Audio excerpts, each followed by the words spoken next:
All right, well, hello there, everyone, to Final Fantasy XIV. We're back again with more A Realm Reborn. Saint Chungus, what the fuck?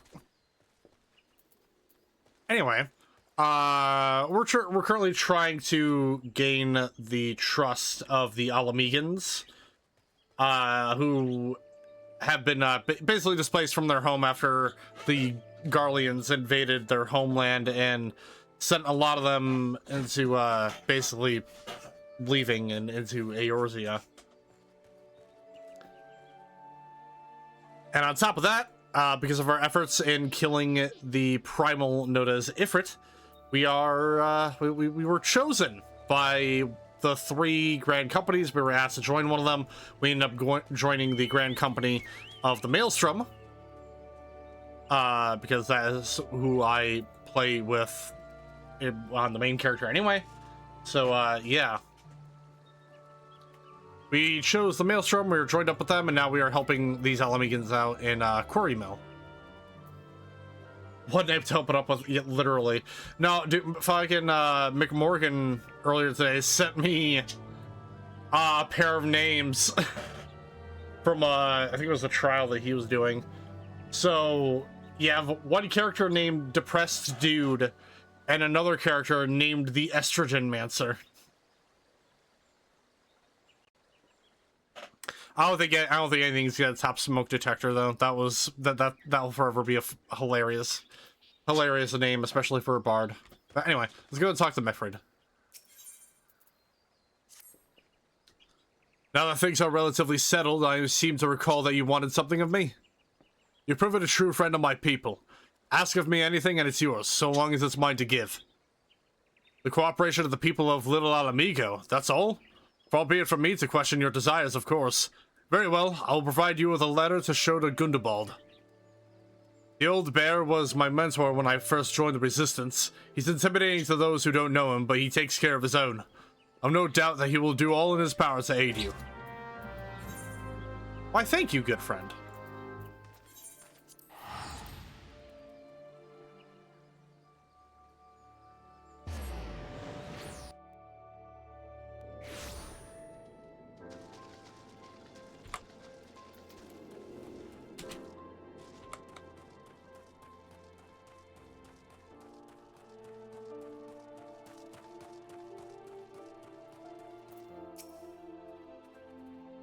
Why have you returned? You're not welcome here. I thought I made that clear. Actually, I have a letter of recommendation. You spoke to Mefrid. It has been so long since I last heard of him. I had feared him dead. 12 be praised. Whoever you are, Mefrid sees you as a friend, and any friend of Mefrid is a friend of mine. I know of this masked stranger you seek, and will tell you what I can. Yeah, so we're trying to get the aid of the Alamegans because we're trying to ascertain the whereabouts of this masked individual we've named Lahabrea. Or who is named Lahabrea, I should say. An outsider resembling your masked stranger has reportedly been appearing near Little Alamigo as of late. What's more, it seems that some of our young bloods are meeting him in secret. No doubt you'll want to question them about their trysts, but they are not like to yield the information readily to an outsider. If you tell them I sent you, though, they may well feel obliged to talk.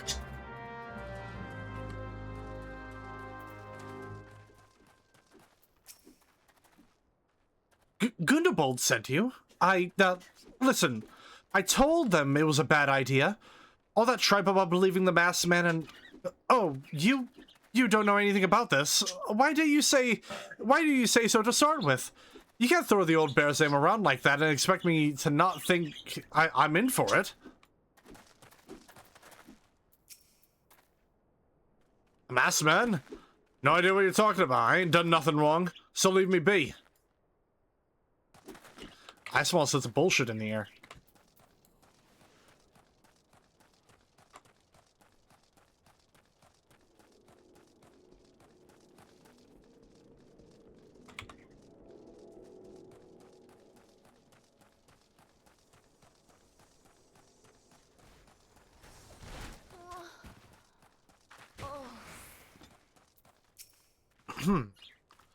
What? Have I been meeting any masked men lately? Let's see. Nope, can't say I have, but I'll be sure to tell all my friends who are looking for him.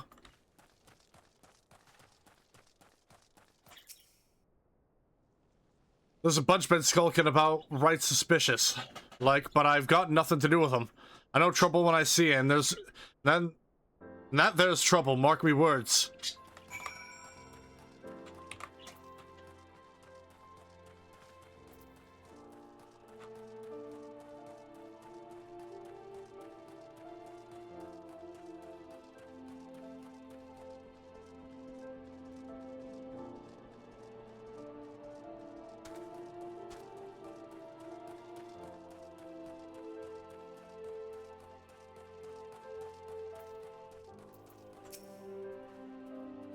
So you have indeed confirmed my suspicions about a masked man.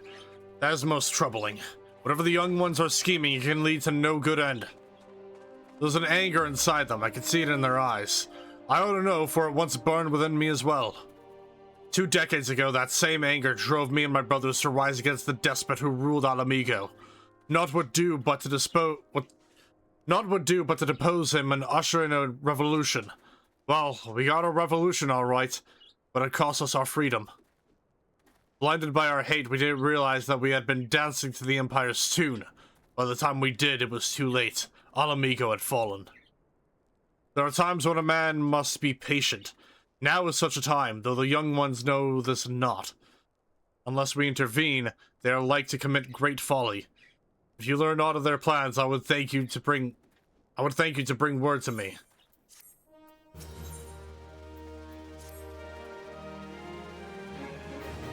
Hey, adventurer, you done talking with the old bear? I've got a message for you from Wilred. Lad's something of a leader among the young ones here. He's impressed that you've won over Gundobald and wants a word with you. Says he'll be waiting over at the craggy area north of here. What do you mean by craggy area?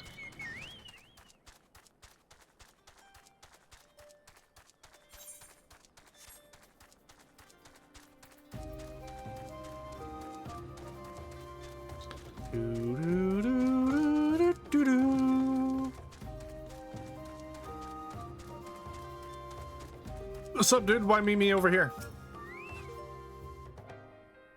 Thanks for coming, friend. 'Tis no ordinary outsider who can gain the trust of the old bear. That's why I wanted to meet you, to discuss something in private. Tell me, why are you snooping about? Did the Empire send you? Or someone else? Kroll got your tongue? No matter. Whoever it is you work for, your meddling ends here. Get him! You son of a bitch.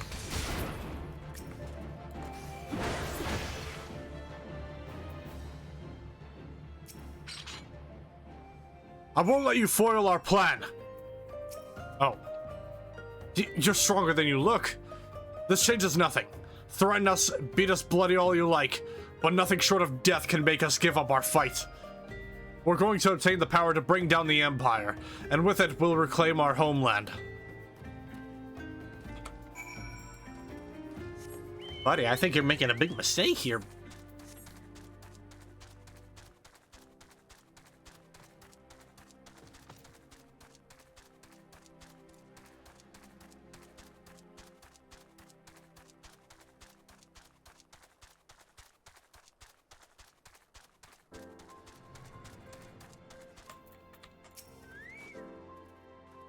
Attacked by Wilred and his cronies.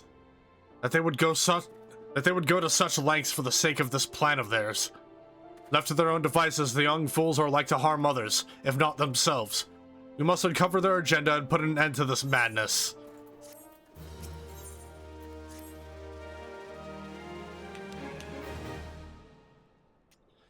Wilred mentioned obtaining the power to bring down the Empire. Of what power could he be speaking? Gundobald! Oh. Couldn't have picked a much more different voice for that. Then again, we didn't know. But Liana, gods preserve, what happened? I was out foraging when the corpse brigade came. They took me to their hideout and they... The whole while, they laughed at me. They said that I suffer because I cling on to hope. Is it wrong to dream of home? Is it wrong to call ourselves Alamegans? Do not heed such poisonous notions, child. Our dreams are what sustain us. Be strong. I swear to you, those villains will answer for their crimes in due time. But tell me, does anyone else know of this? Wilred. He saw me outside. He was so angry. I must send to Bertliana. In the meantime, I need you to find out what the young ones make of this. I fear that they may do something rash. I'm gonna do something more to them.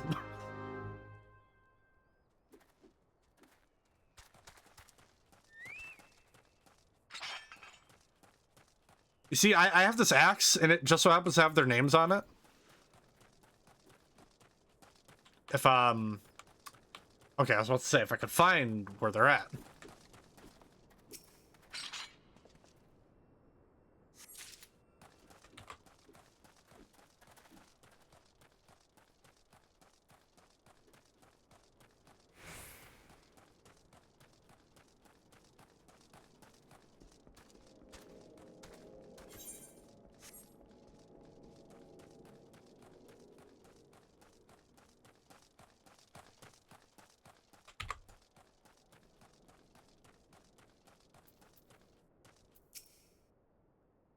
What those animals did to Bertliana is unforgivable, and to think they look down on us. Well, I'll suffer this humiliation no more. I'm with Wilred to the bitter end. I'm not afraid of a few lizards.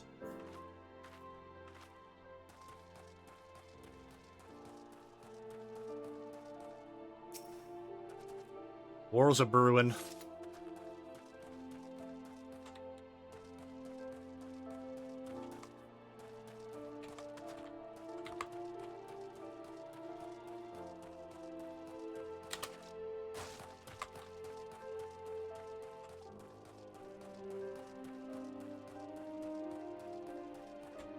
Let's speak to Wilred last. If this plan succeeds, we'll have the power to lay the Empire low, to change the world for the better. Might be as Gundobald's content to eke out an existence in this musty old cave, but I'll be damned if I'm going to spend the rest of my life here. Now, where in the Seven Hells did I put that bloody map? Tugs on collar. Gee, I don't know which map you're talking about. Almighty Rogger, Lord of Destruction, we implore you, lend us your strength and put an end to the suffering of your people. Here to interfere again? Well, you're too late. Our plan is already in motion. Once we have the crystals, our enemies will pay for their crimes, and no one will dare oppress us ever again. What you do with all those crystals, buddy? Don't plan to summon a little bit of a primal, do you?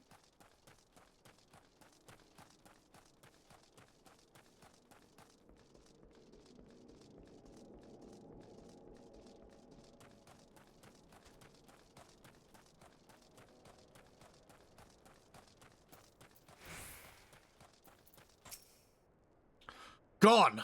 A whole lot of them? Then it is as I feared. They mean to take matters into their own hands, but what exactly is it do they mean to do? What's this? A hunting knife? And a map of Zanrak? Wait, you said Wilred spoke of crystals, did you not? But they couldn't possibly mean to. By the gods, this is rank madness. The young fools are untrained and unblooded at all. They have no notion of how dangerous the Amalja are.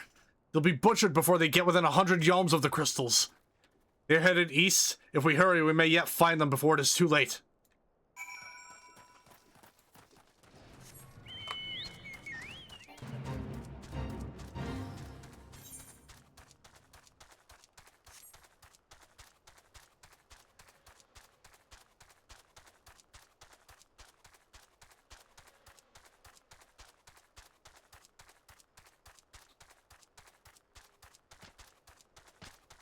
Don't be stupid, young youths.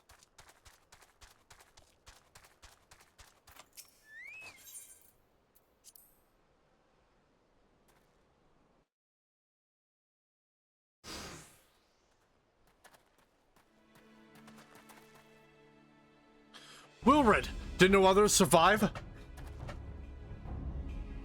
This is all wrong. Getting the crystals was supposed to be the start. We were going to reclaim our homeland. We... Pull yourself together, lad. We were going to make an offering of crystals to Ralgar to summon him, just like the masked man taught us. We plotted to sneak into Zanrak and make off with the Lizardman's cash, but they caught us, and so many dead. Gods forgive me. Heathens! You shall pay for your crimes with your souls!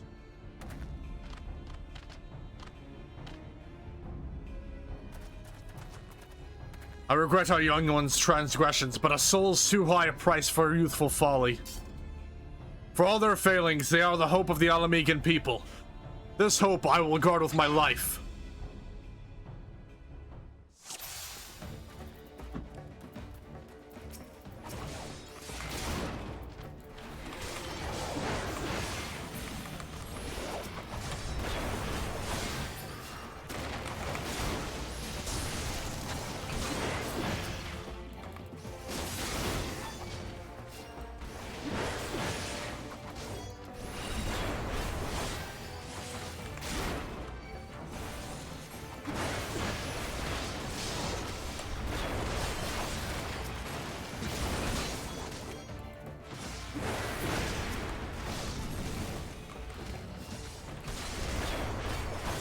I keep reading, I don't have my 3 yet.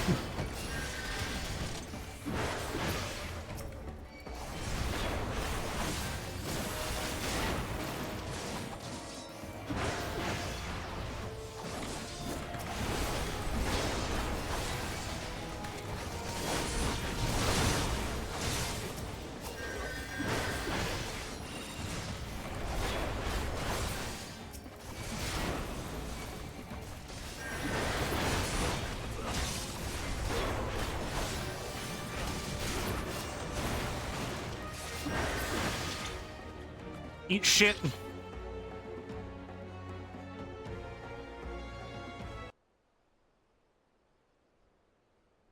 Your skill at arms is impressive, adventurer. Our wayward youths could learn much from a man like you. The battle is won, but it would be unwise to linger here. Let us return to Little Alamigo. Wait, we've come all this way. We have to get the crystals. They're right there, ripe for the picking. Have you learned nothing, Wilred? Did you not see those tempered wretches? Such is the fate of those who are touched by a god. Is that what you desire for yourself and your friends? Oh, what? No one said anything about...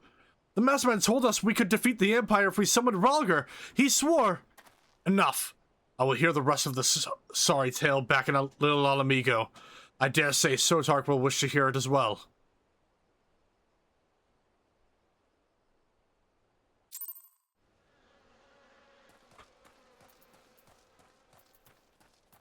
The man's in for a punishment.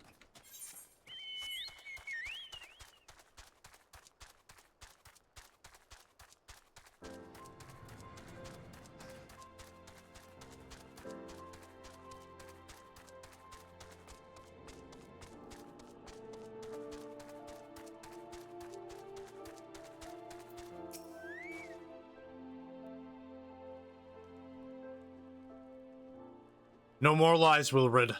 Tell us everything. I was outside with the others when he appeared, the masked stranger.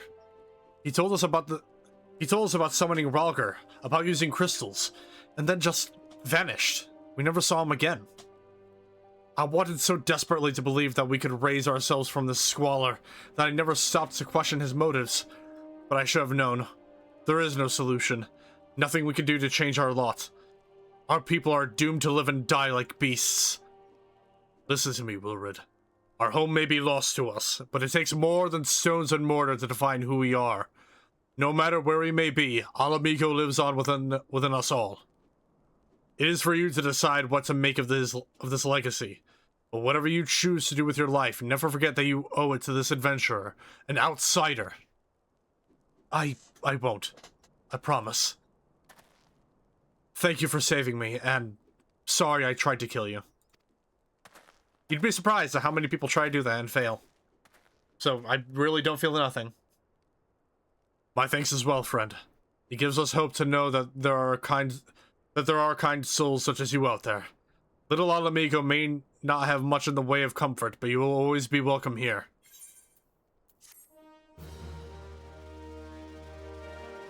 Yippee! Friends made!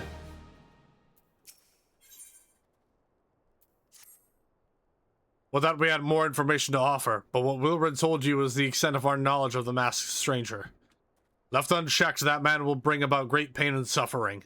I pray that you'll find and put a swift end to the creature, for the sake of the young ones who died by his poisoned words.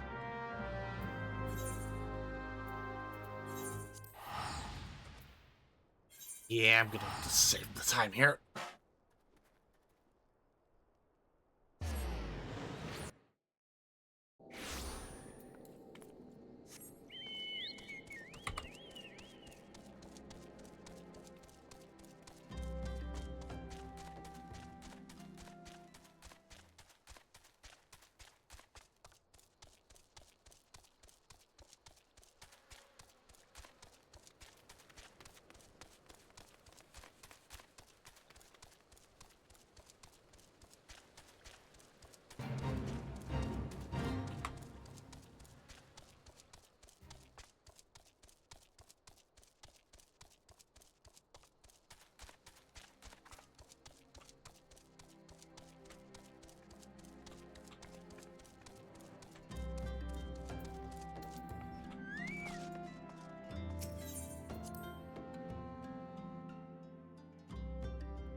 Welcome back, Sotark.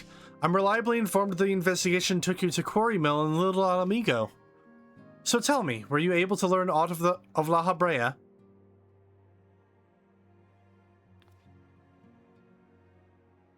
Planted the knowledge of summoning an impressionable young minds, you say? Precisely the kind of deception the Ascians would employ.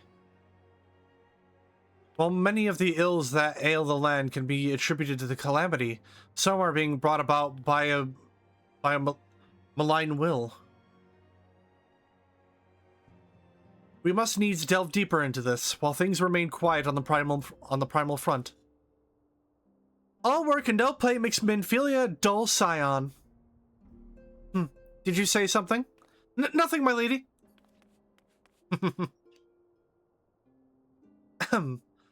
Mayhap we ought to rest a while before speaking further of the investigation.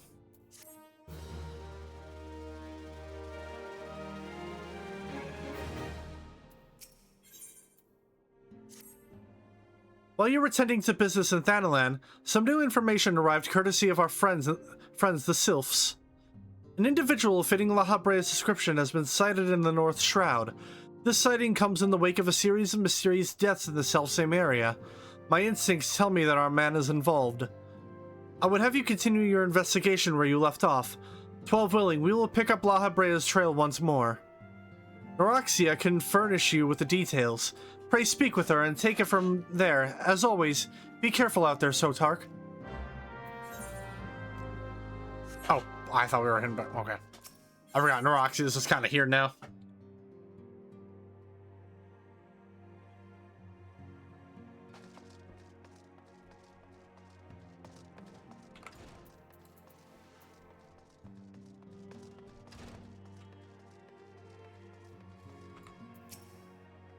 Walking One is to investigate Sinister One? Then heed well this one's words. This one is friends with the Walking One and the Ash Crown Consortium. According to Friendly One, a Digging One named Medrod had an encounter with a scary Masked One. The Masked One is most certainly Sinister One. Walking One should go and speak with Digging One Medrod. Digging One is to be found at Falgord Float in the North Shroud.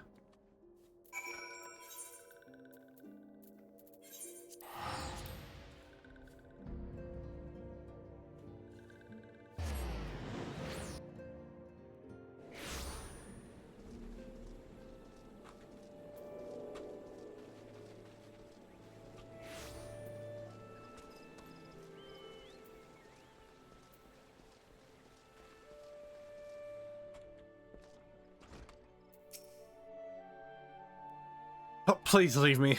I'm not long for this world. I looked death in the face. It's only a matter of time before he comes for me, just like he came for that poor woman. Medrod is clearly traumatized. Perhaps if you were to soothe him, he might remain calm for long enough to hold a conversation.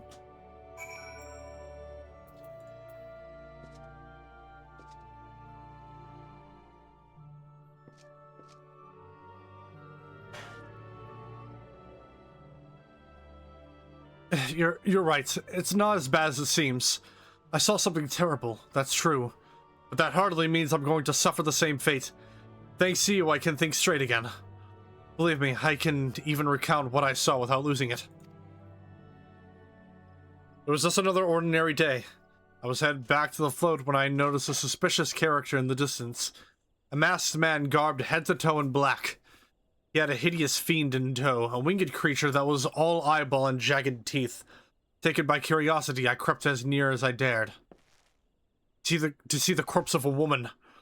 One glimpse was enough to tell me that she'd died a gruesome death. In that instance, I knew right away that the masked man was a minion of Thal, come to claim her soul for his realm. What? You're investigating the same masked man? If that's the case, we'll help you in whatever way we can. Aye. Anything to ensure that we won't have to suffer Medrod's hysteria ever again. Alright, teamwork! That's why I want to... Wait, I haven't been that bad, have I? At any rate, I'm all for helping this adventurer. It's the least I could do to repay him for comforting me.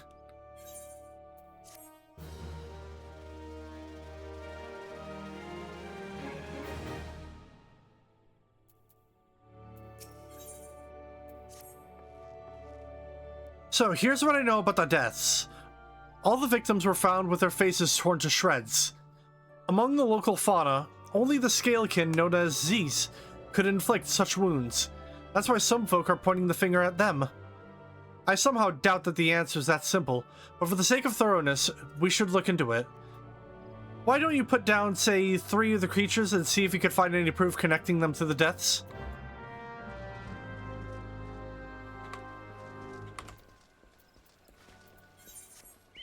The Z's are about to catch some Z's, if you know what I'm saying.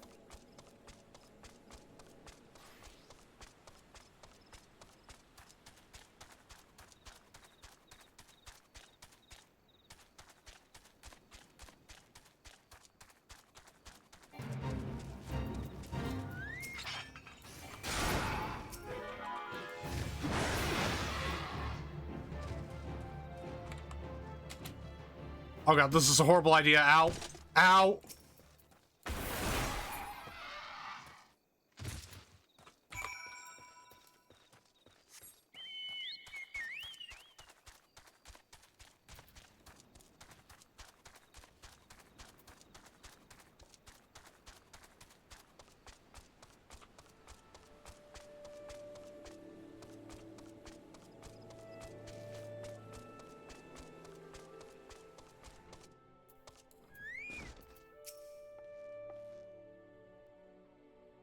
You've already seen to the Z's.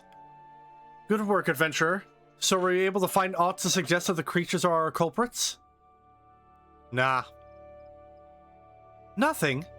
Truth be told, even if there were proof, I wouldn't know what it looked like. Anyway, I believe we could safely strike Z's from our list of suspects, which leaves us with the masked man and his winged eyeball.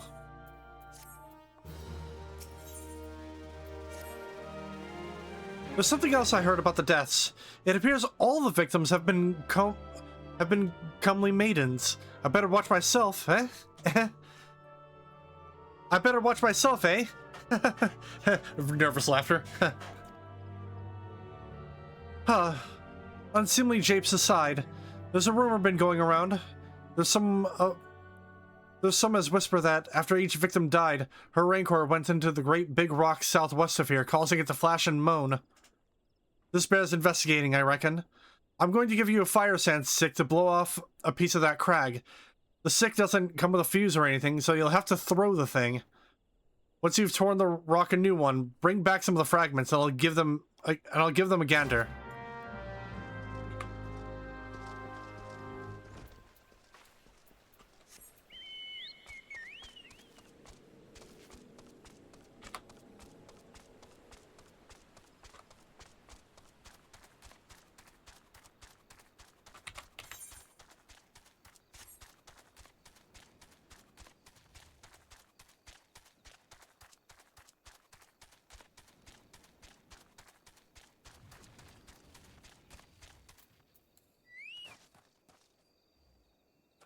Oh, boom. I don't know why I...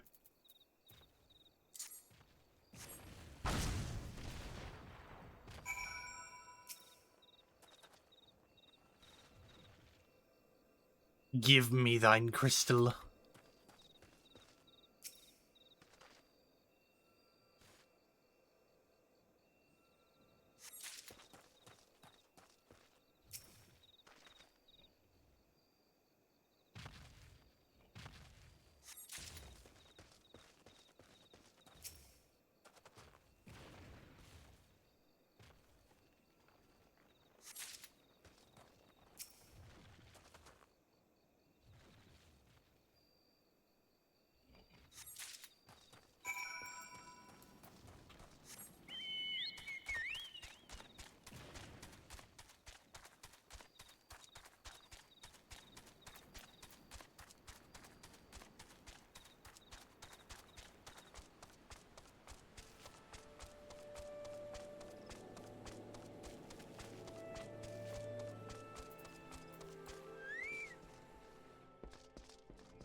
Most folk are too scared to go within 100 yalms of the Rock of Rancor.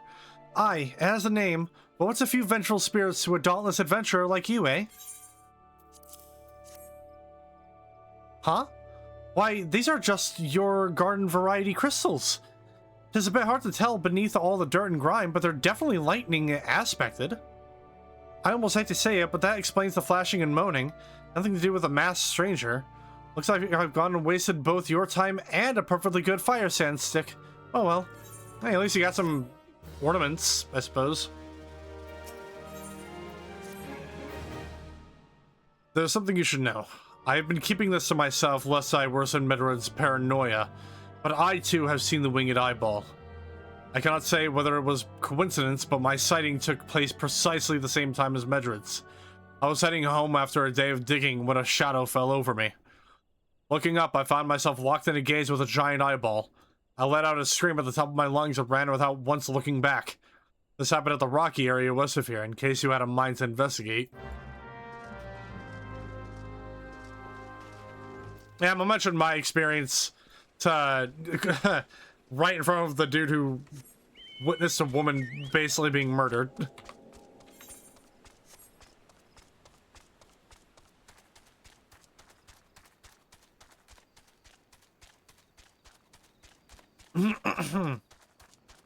Oh, okay. I have to go down. Nope. Wrong way again. I'll find the right way eventually.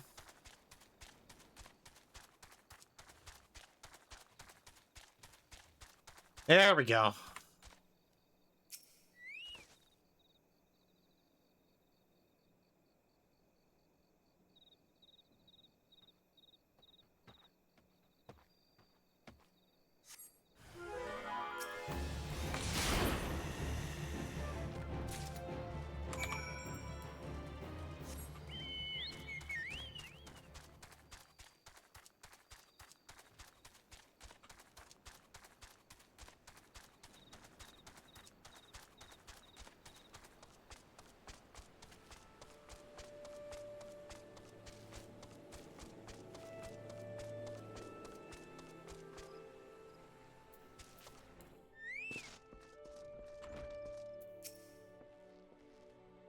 Monstrous Banemite appeared, and you slew it? That creature had long been a scourge upon the folk of Fallgord. Intentional or no, you have done us a great service. You have my gratitude. But this does make me wonder, was it truly a winged eyeball I saw? Or merely a trick of light combined with blind panic?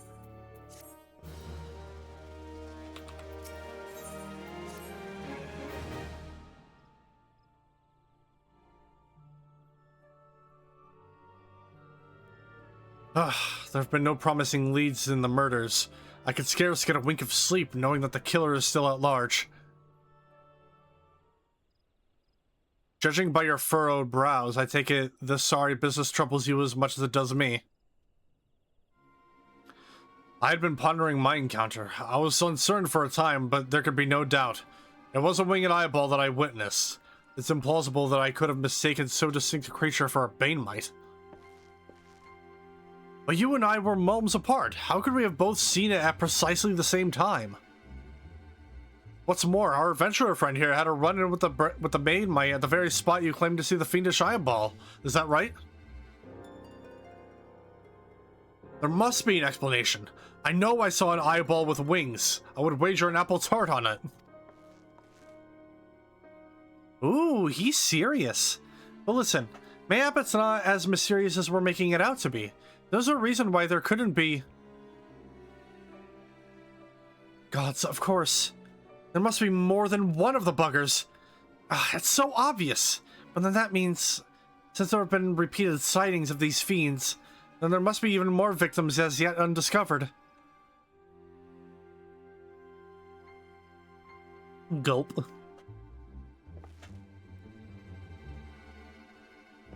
I do believe we're out of our depth. We ought to leave the rest to the expert. Yes, we're just civilians after all. Good luck, adventurer. It was a pleasure knowing you. Well, I've burned to know the truth. Some things are best left unknown. Lest you have forgotten, it was the rocky area to the west that I had my encounter. Should you discover aught of note, you will want to alert the authorities. There is a guardhouse nearby. The serpents there would be pleased for any information that pertains to the security of the region.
Greetings, adventurer. Is there aught I might assist you with?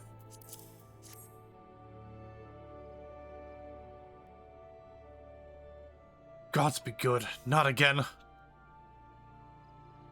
No matter how many bodies I see, I cannot seem to get used to the horrid sight. Poor woman. Identical deaths have been reported in the Central Shroud.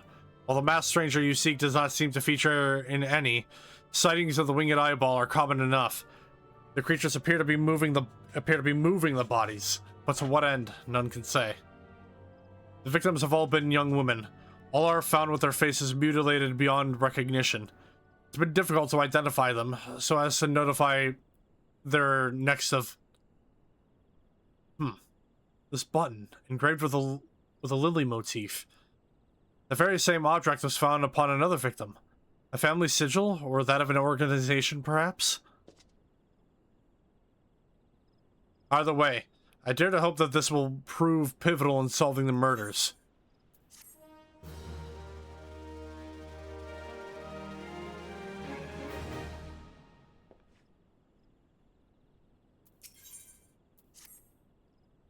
I would have you hold on to the lily button. You will need it to continue your investigation. While it isn't standard procedure to entrust key evidence to individuals, you have proven yourself reliable and resourceful in this matter. I see no reason why you shouldn't carry on your work. If I might make a suggestion, you may wish to take the button to Gridania and have it examined by Miyun. Mayhap someone in her vast network of contacts can shed light upon its sigil.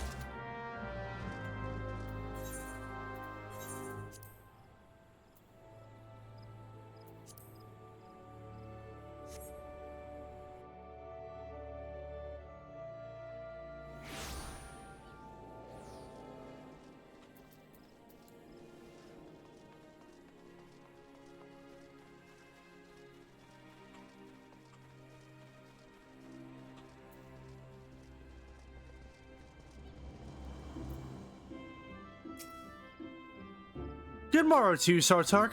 By your grim expression, I suspect you aren't here for stones and herb tea. Well, isn't this a lovely little button? The engraving is quite exquisite. Artisan level quality, I would say. Where did you say you found this? On a dead body? Lovely. Anyway, I'm afraid I do not recognize the lily sigil. You'll have to find the answer the old-fashioned way, by asking around. You could do worse than beginning it with Bernadette over there by the Aetheryte Plaza. She has a sharp pair of eyes, that one.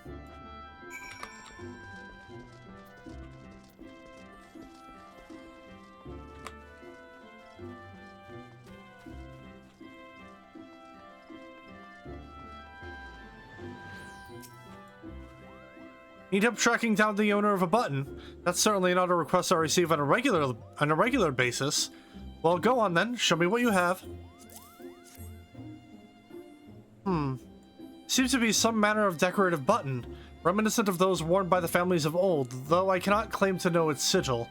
However, I can say with certainty that the white lily is a recurring theme in Gridanian culture. Alas, I do not know who would make a personal sigil of it. If there is a soul in Gridania who does, it would be Serenguled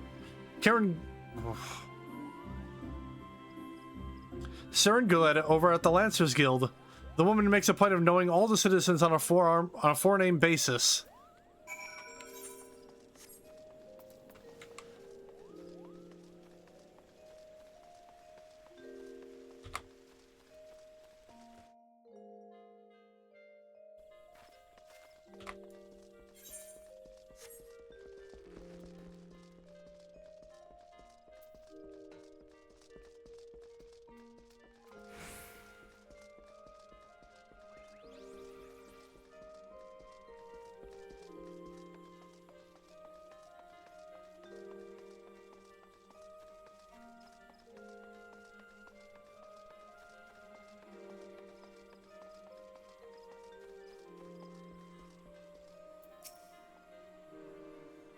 Bernadette believes that I can help you.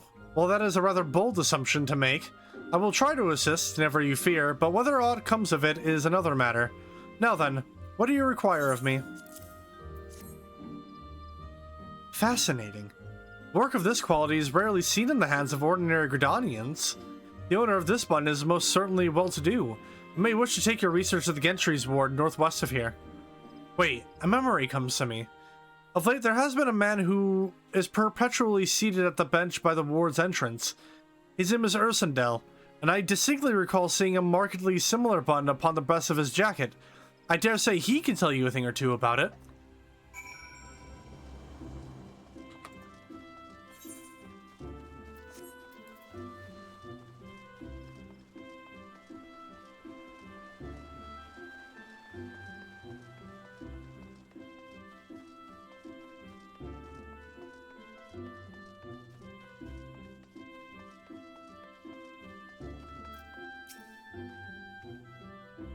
I do not believe we are acquainted. Pray leave me to my thoughts. The sigil of the Dardancourt's family? How is it that you came to be in possession of this button?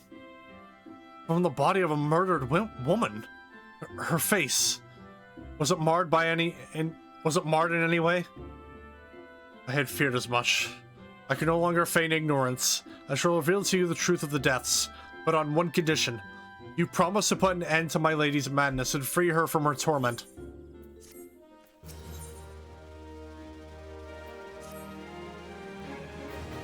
Oh, jeez. I was once a manservant in the employ of one of the oldest and proudest families in Gridania, the Dardancourts. During that time, I had the honor of waiting upon Lady Amandine, mistress of the household. Fair as summer was she, and possessed of a heart befitting her radiance. Alas, the calamity wrought a great change in her. Though my lady escaped with her life, death may well have been a kinder fate. Never will I forget the day her bandages were removed, and she beheld her disfigured face for the first time. At that moment, the kindly woman I knew ceased to be. Unable to bear the thought of being seen, my lady sequestered herself within her chambers and refused all company. This continued for many uneasy moons until one day, without warning, She began receiving queer guests. None among us knew whence they came, these masked men. But my lady believed that they would help her to regain that which she had lost. So began the rites of rejuvenation. These rituals seemed innocent enough in the beginning, but grew ever more grotesque as time went by. Eventually, there came a day when my lady bound one of her handmaidens to her bed and proceeded to mutilate the poor girl's face. Suffice it to say, she did not survive the ordeal. It fell to me to dispose of her body. I performed the dreadful task as bade, obedient servant that I was, but when the time came to return to the house, my legs refused to move. I knew then that I could not go back to that place, not after the nightmare I had witnessed. So it was that I left Hawk Manor, my home for nigh on half a century.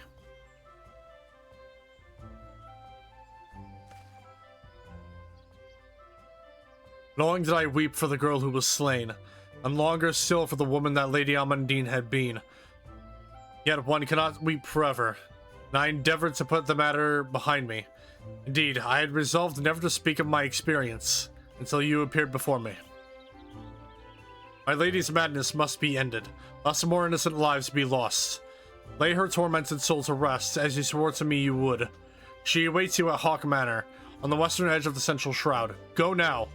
Go and do what must be done.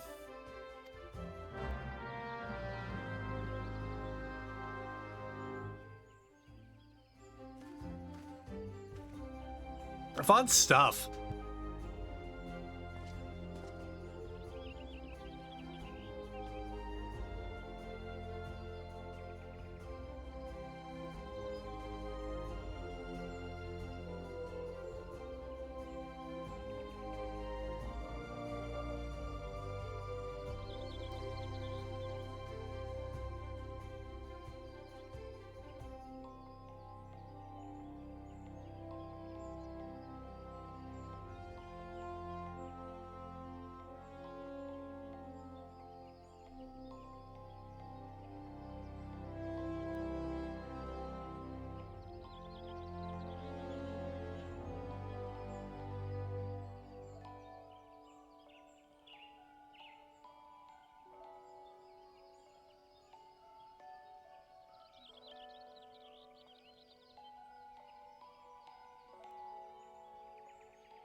Right.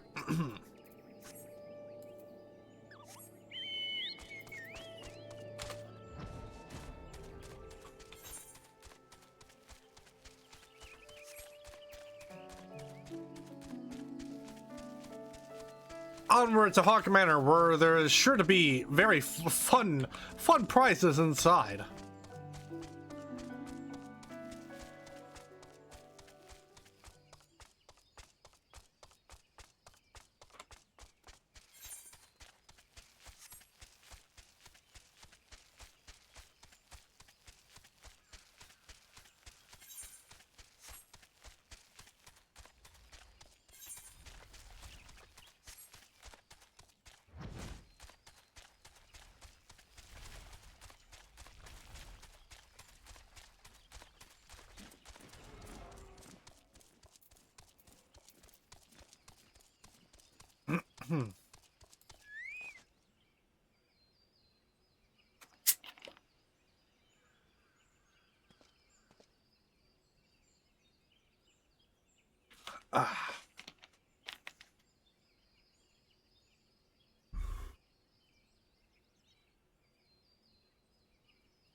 Forgot to, yep, turn that on.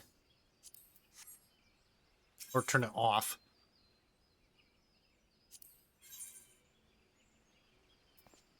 Alright, let's go.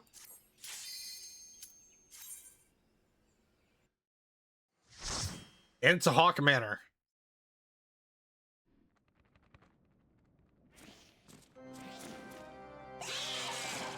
Bah!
Ah, tiny key. Want tiny key.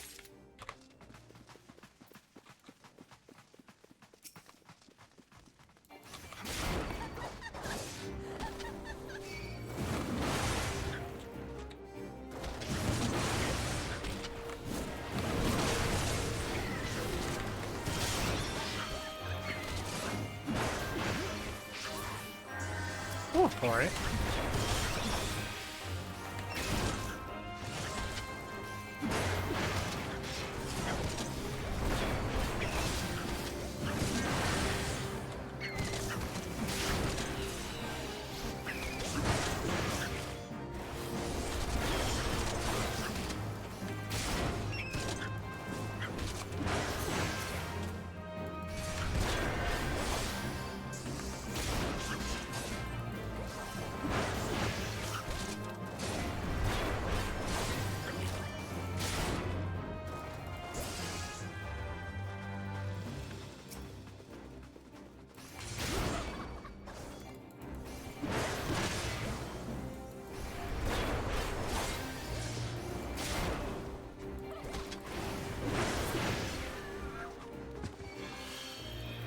Poison.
Oh, yeah, I forgot this one. Does it hold anything interesting other than a treasure coffer, which I will not opening? Oh, I will not be opening.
Green key.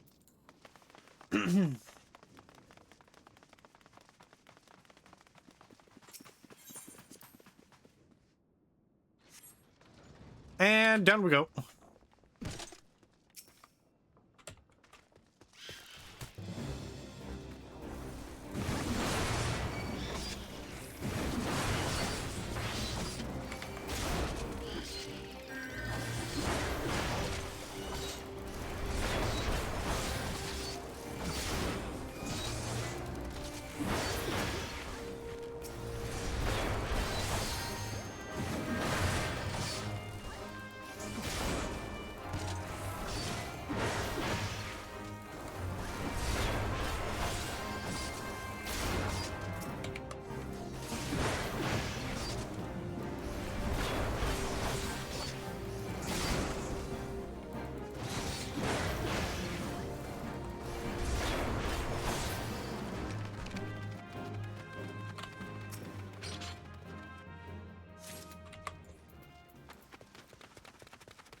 Oh, wait, hold on. Wasn't this... Okay, yep, nope.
What the fuck? Wait a minute. How did I... That's weird. I don't remember turning that off.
Almost forgot to grab that.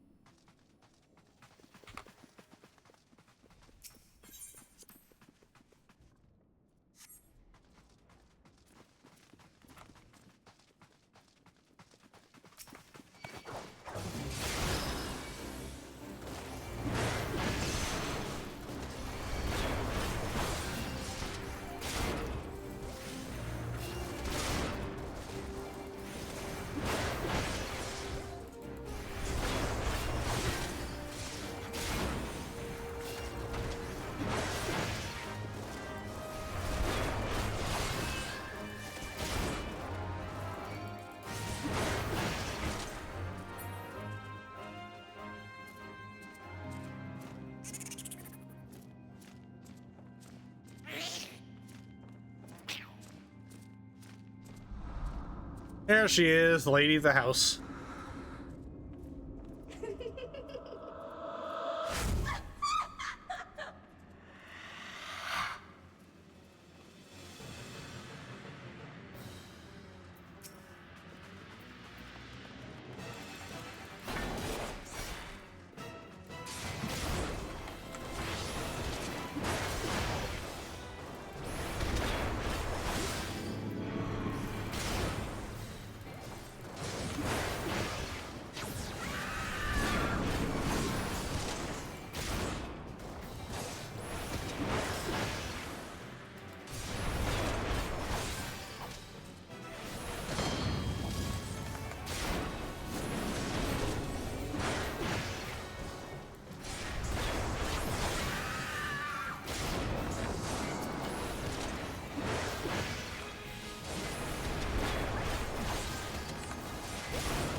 Uh-oh.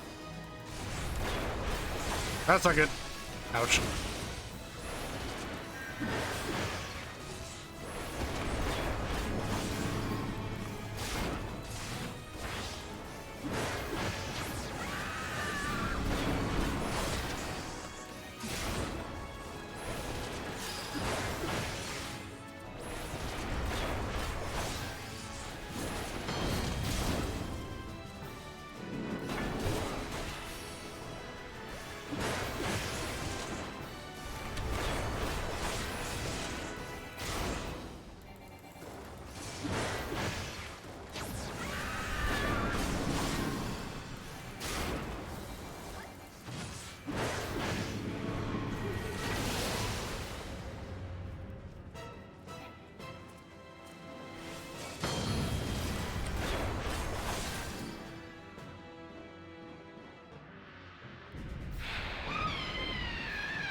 And it took me a couple runs to realize the eye gimmick in that fight. Did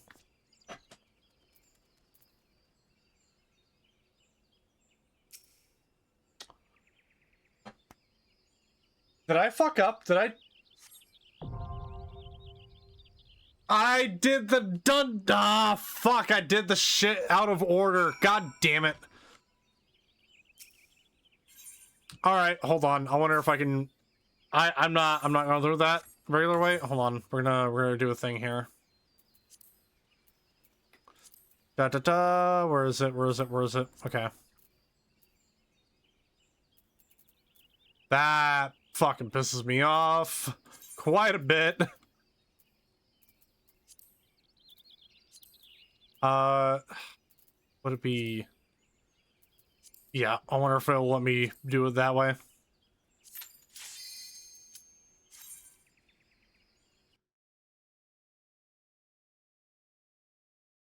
We're redoing it unsynced, fuck it.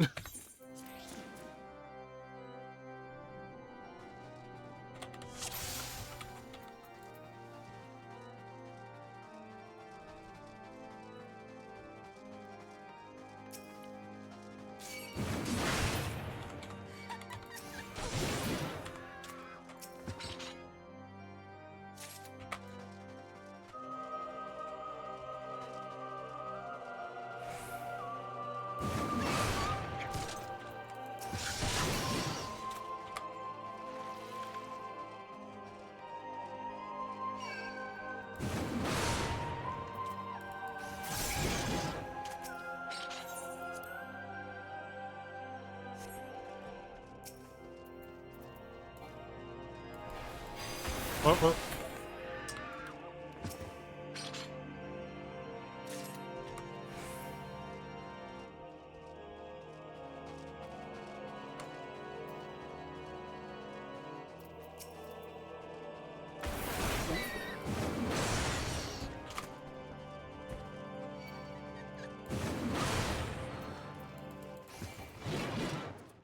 Alright, fuck it. We're just going in here.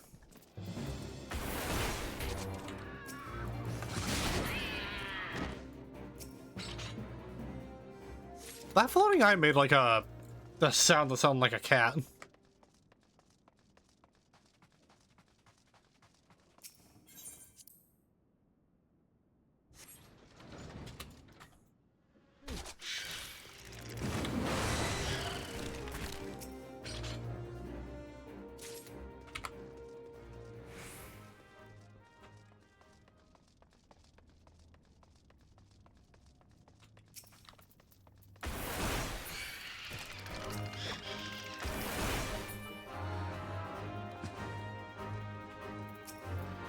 Honestly, I could probably just ignore a lot of the ads.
It's very weird that there's no music in this.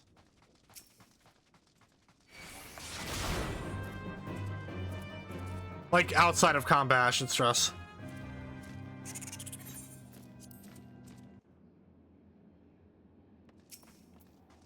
Hey there, lady. There we go. 3 minutes.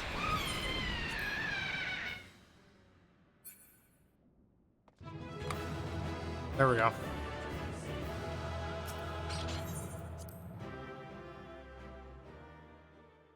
Yeah, let me do it that way. Okay. Darkness has taken root within these halls, sprung from the most unlikely of seeds. One cannot help but admire the irrepressible spirit that quickened it to life.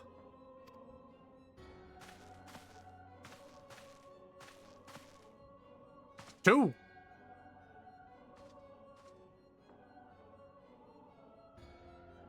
It is a pleasure to meet you at last, adventurer. You are every bit as intriguing as our master gave us to believe. It is no ordinary mortal who can acquire one crystal of light, much less 3. The crystals make you strong, and it is to that strength that the light is drawn. Heidelin chose well. A pity that your existence is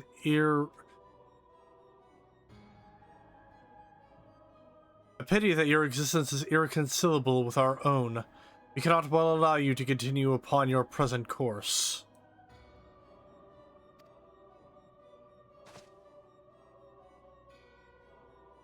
Alas, we came here not to play, but to take the measure of your strength for Master Lahabrea. That task now accomplished, we take our leave of you.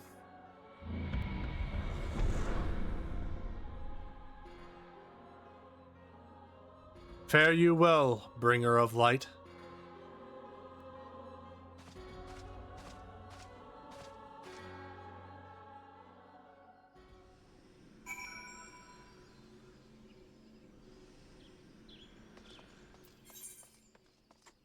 That was fucking weird.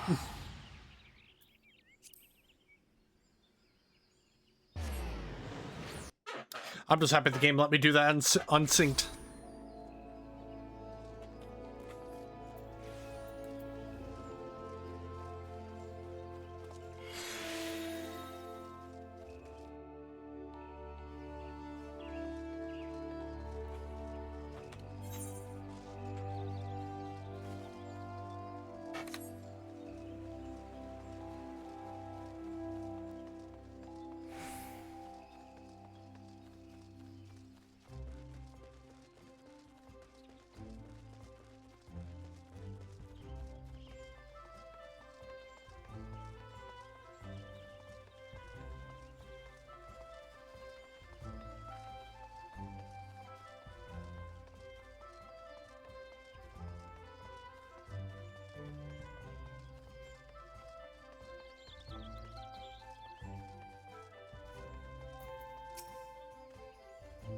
You are returned.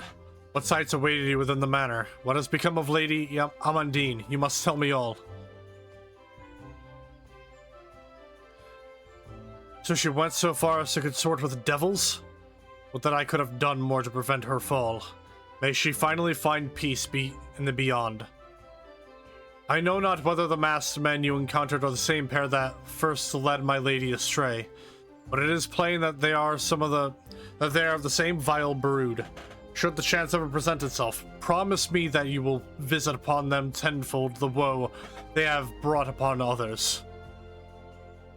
But who am I to speak of punishment? By my silence I allowed I know not how many innocent young women to die in unspeakable circumstances. It matters not wherefore, though through misplaced loyalty, cowardice, or both, I am an abettor to a gross crime. I will surrender myself to the authorities and accept whatever punishment they deem just. I only pray that the gods will have mercy on my soul.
Welcome back, Sotark.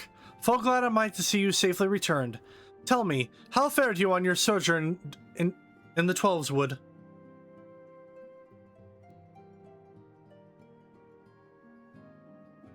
two of Lahabrea's minions, and they sought to measure your strength by their own admission? The devils taunt us. It is beyond doubt, then. The Ascians have begun to move in earnest, or that we knew to what end.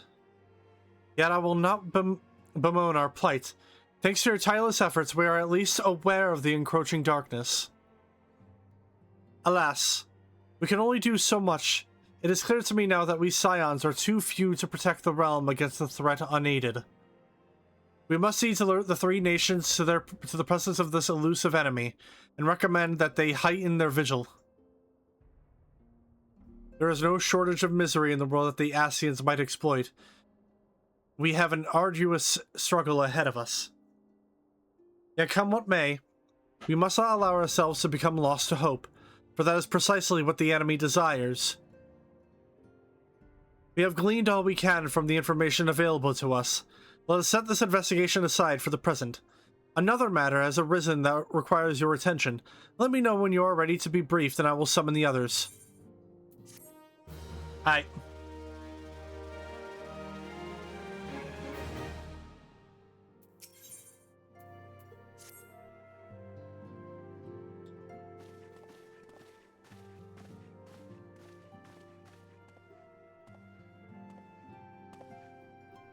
The Maelstrom requests our assistance.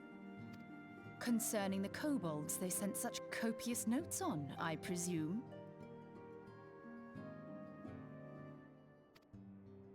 Yes. And no. It has more to do with their findings, which portend a peril far greater than any beast tribe. What sort of peril?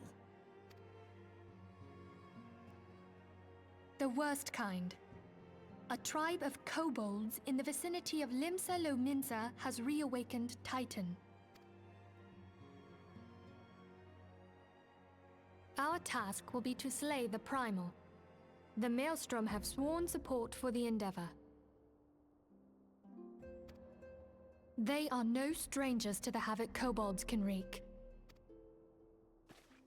Years before the Grand Company's reformation, two primals, Leviathan and Titan, chanced to converge upon the seawall, wreaking untold devastation. There, by the grace of the Navigator, were the mercenaries Merlvib hired able to fend them off. Yet it did not take long for the beast tribes to regroup, and they summoned their primals once more. Thankfully, their second coming was decidedly short-lived, but that is beside the point. So long as tormented souls will them to exist, the realm will never be rid of primals. The Maelstrom has kept a watchful eye upon the beast tribes, and the kobolds in particular, ever since. Which brings us to the matter at hand. Unlike Ifrit, we know scarcely anything of Titan. Unfortunately, the only force known to have bested him, the modestly named Company of Heroes, disbanded 5 years since, and mercenaries are not in the habit of keeping chronicles.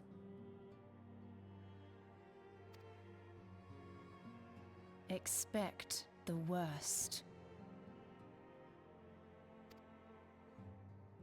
The Maelstrom's help is of course appreciated, but even if we had their whole armada at our disposal, we could still find ourselves overmatched. A pity the kobolds lack the gentle sensibilities of the sylphs. A peaceful resolution would be more than welcome.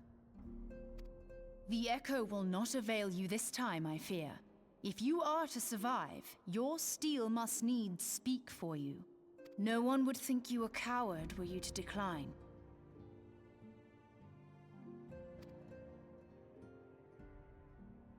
So you will accept? Thank you.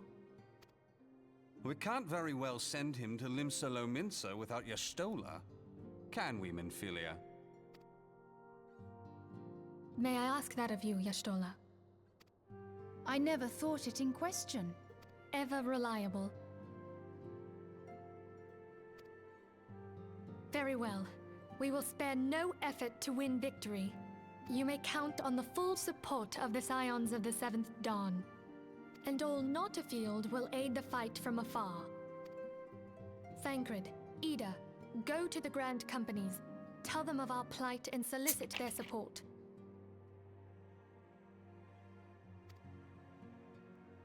Urianger, send word to the students of Baldessian, and Alfino if you would.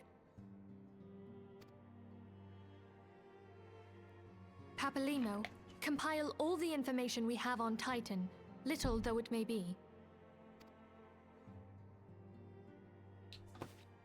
You will be apprised of the tactical situation when you reach the Sailor's Ward. Provision yourself for the journey. May you walk in the light of the crystal.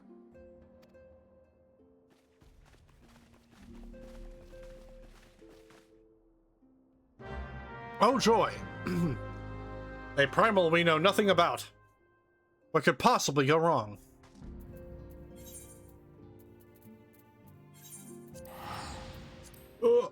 Oh, pardon me.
Good to see you, Captain Rulgar.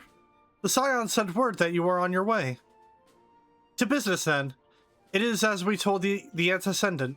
The Kobolds have once again summoned Titan. A little over a moon ago, we began to observe the Beastmen moving south in increasing numbers from Ogamoro. Our scouts subsequently confirmed the object of their aggression. Crystals. Fodder for their fell primal.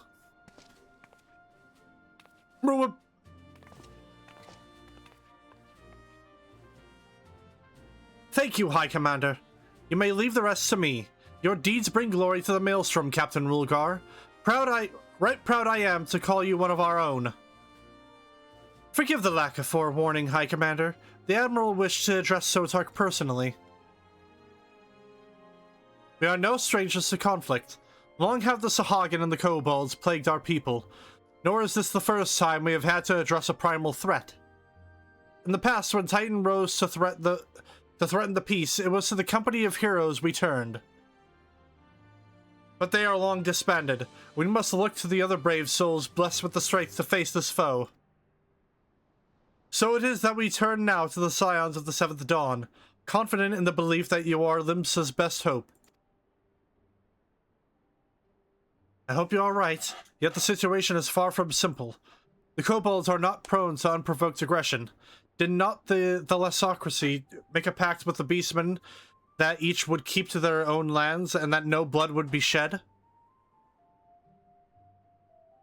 And was it not the Lominsons who violated this agreement, dissatisfied with their lot? Shall we then condemn the Beastmen for defending their homes? Even a pirate must one day reap what she has sown. I would advise you to choose your words with greater care, Lady Y'shtola. Stand down, High Commander. She has the right of it. And the wrong is mine. Freely do I claim it, yet it makes a little difference. Remorse will not shield us from Titan's wrath, or would you have us fall upon our swords? My apologies, Admiral. The safety and security of Limsa citizenry are, of course, a paramount concern. Already, we have observed disruptions in the flow of ether further inland. The effects will be felt here in the city ere long. I ask much of you, I know. But the need is great. I trust I can count on you, Captain. You have my thanks. Along with the support of the Maelstrom, I await good tidings. That the kobolds with summon Titan demonstrates they are no longer amenable to negotiation. This being the case, we must needs prepare for conflict. Before we meet Titan in the field, however, it would be wise to learn all we can of our foe, and I can think of no better source of information than the mercenaries who defeated him once before. The company of heroes may be no more, but several of its former members still live. It is said that one of them is employed at the Grey Fleet Mills in Lower Lenosha. Quite why a mercenary should choose to become a miller, I do not know. When you find him, mayhap you could ask him for me. I, meanwhile, shall seek his fellows.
Yeah, I don't know why I thought this, because I know what quest we're coming up on. For some reason, I thought this was a lot earlier than it actually was.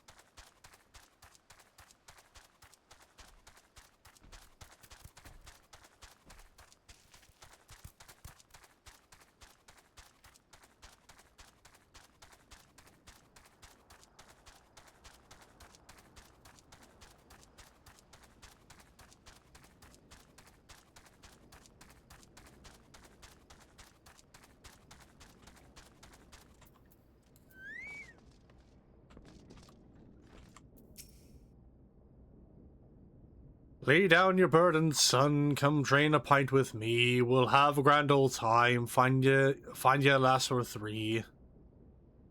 Okay, say something, adventurer, or just keep staring. Okay? Wanna know about the company of heroes? Ah, hells. Price of bleeding fame. Can a miller mill in peace no more? Still, seeing as you've come all this way, I suppose it wouldn't hurt to oblige you. Consider yourself lucky, mate. Well, Tractome was the company's best axeman. Now what was it you wanted to know?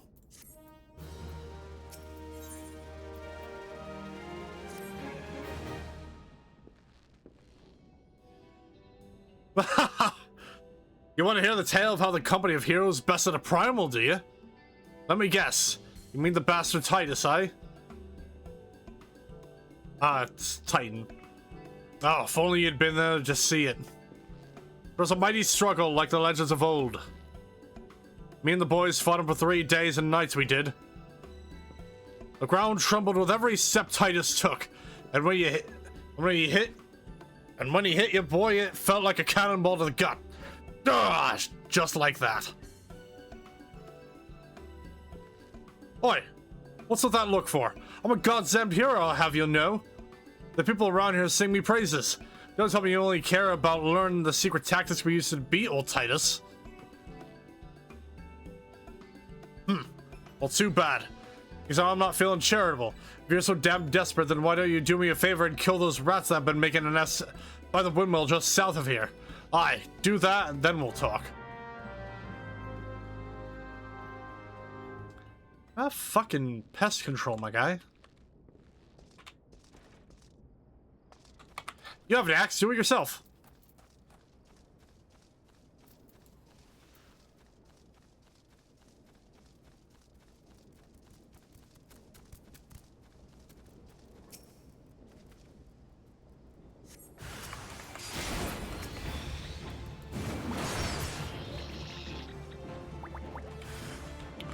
Oh, The Rat King?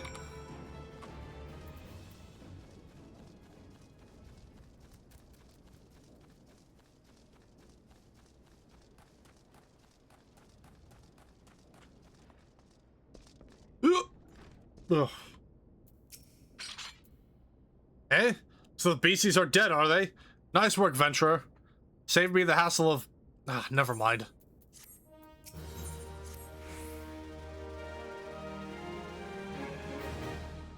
What? You still asking about how we beat Titus? I don't know, Venturer. It was a pretty risky strategy. The kind only a veteran of 10 score battles could rely upon. I want to teach you, I truly do. Unless you prove you have what it takes to face that fat bastard, I ain't in good conscience tell you a damn thing. At the very least, you need to be capable of slaying. Say, Yagubu? Come to think of it, that ain't a bad idea. Them creatures have a taste for the flour mill here, so you ought to have no trouble finding one in the vicinity. Of course, I ain't asking you to cut down quick as a skilled axeman like myself. Any road, why don't you try heading due west and stand and look out in case a Gubu comes calling. Slay it, and I might consider telling you more about old Titus.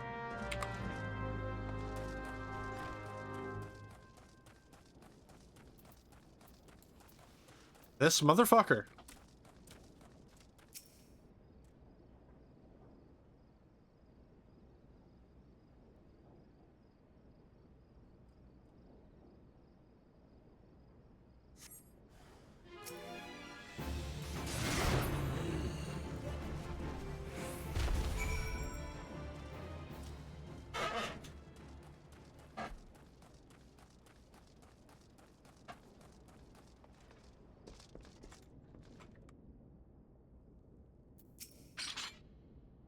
Eh? You again? And that Gubu that was harassing the Millers is dead? Don't think you had it in you, Adventurer. So you took forever and a day to get the job done. I'm still not sure if I should tell you our secrets. Oh, fuck off.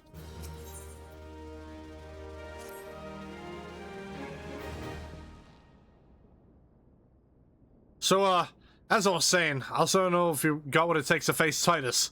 Maybe if you slew it... Tractum! You ain't here drinking again. If you are, that Guba had better be dead. Oh, it's said, Chief. You had me what on that. Cleave the beast's skull in two with me trusty axe I did. Is that a fact? And what will your friend here say if I ask him? He'll vouch for me, of course. Ain't that right, friend? Tell me true, was it Trucktomb who slew that Gubu, or was it you? Chief, what are you saying? It's me, Trucktomb, the finest axeman ever to serve in the company of heroes. The legendary mercenaries who slew that bastard Titus. Titus? Titus? Who in the seven hells is Titus? Some problem you fought on a drink, son, and dream? The company of heroes slew Titan, you bloody half-wit.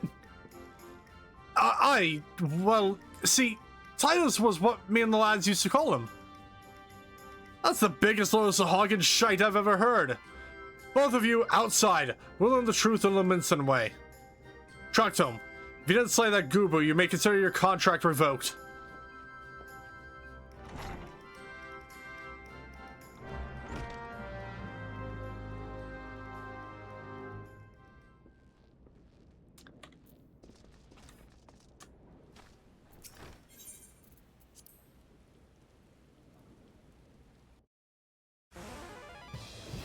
Dude's about to get humbled. Alright, you know the rules. First man to smash this boulder will be judged the Gubu Slayer. And don't even think about trying to kill me. That's cheating. Who picked these boulders? They're nothing alike. How the hell's with it?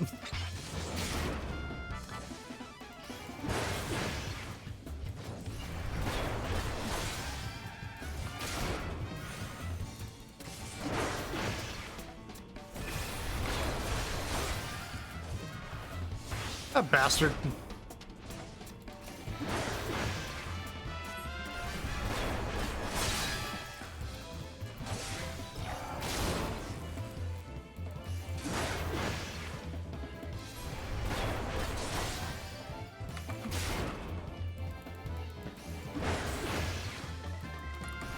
This sore ass loser.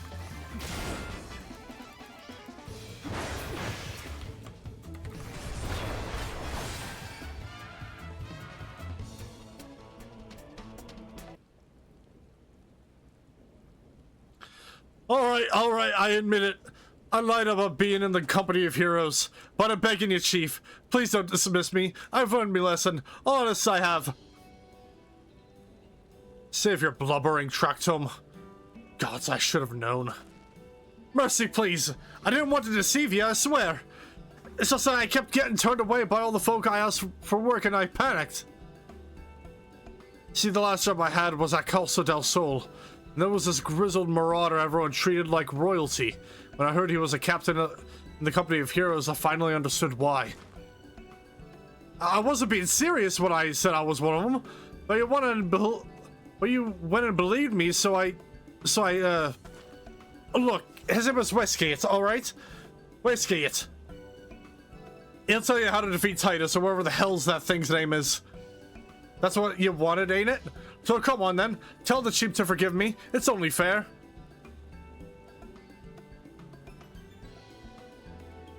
Sure.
Pardon?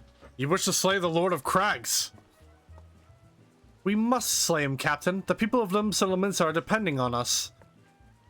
You fancy yourselves heroes, then? Just like in the tales? Be not so quick to judge.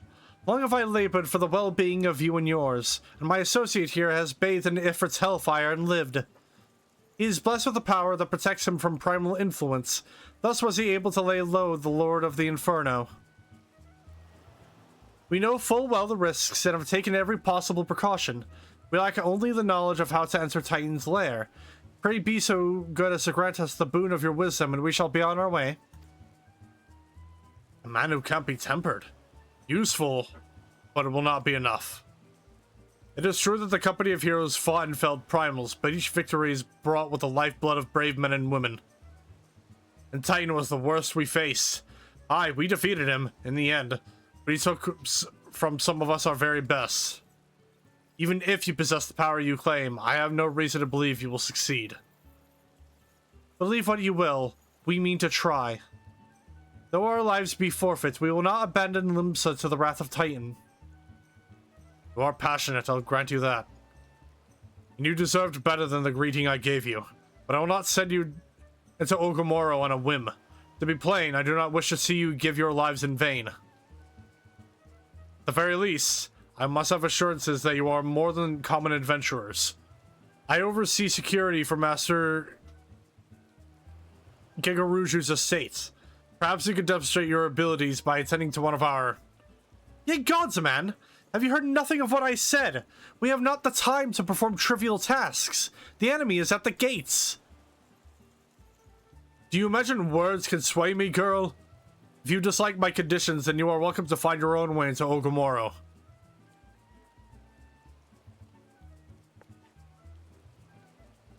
Though it pains me to admit it, I fear we have no choice but to acquiesce to the man's demands. Yet much remains to be done if we are to best Titan. Forgive me, but I must ask you to undertake this task alone. I will use the time to see to the remaining preparations. Leaving the dirty work to others, are we? Very well. Pray do whatever the good captain bids, however trifling. Remember, the fate of Limsa Lominsa hangs in the balance. Love that.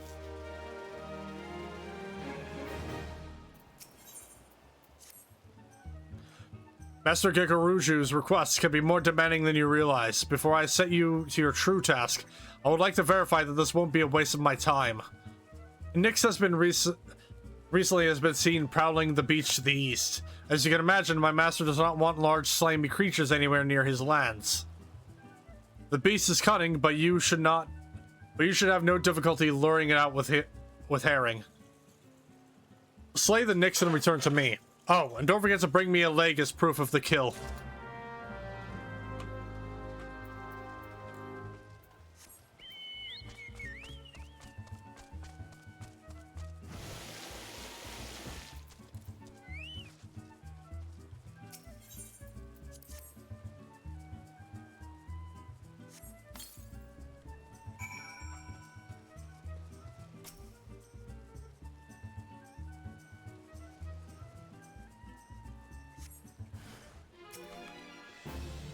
Oh, jeez.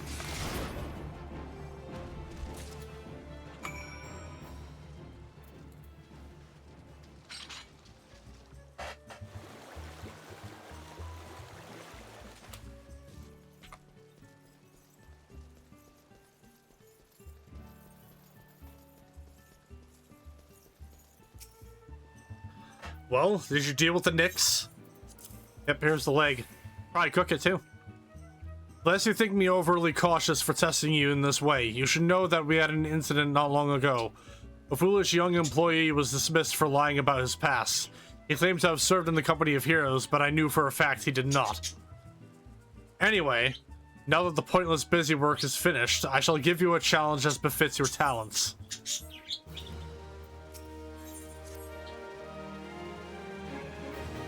Two highly distinguished individuals are scheduled to visit Costa del Sol in the near future, and Master Gikaruju wishes to welcome them with an elaborate banquet. But while money is no object, not everything in Master Gikaruju's desires can be so easily purchased. It is to be an extremely exotic feast, and so, Tark, your mission is to seek out and obtain the rare ingredients of our chef requires. Naturally, such fine dining must be accompanied with a suitable wine. And by suitable, I mean the very best there is. That, however, can wait for the time being, as I believe you have enough on your plate as it is. It will be a long and arduous journey, but you need not toil alone. Many of the mercenaries who once served under my command still live, and they will guide you on your quest. For the first ingredient, I would have you travel to the South Shroud and speak with Landonella at Camp Tranquil. What? Do you mean to tell me that you cannot afford to waste time as your associate did? Adventurer, if you have not the endurance to complete this mission, how do you expect me to believe you can outlast the Lord of Crags? Either do it or don't. I have work to do.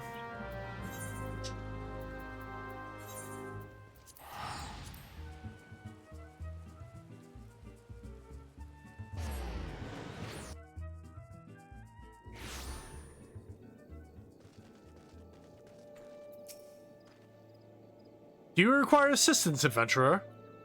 So this is the one who would challenge Titan. I've been expecting you, Sotark.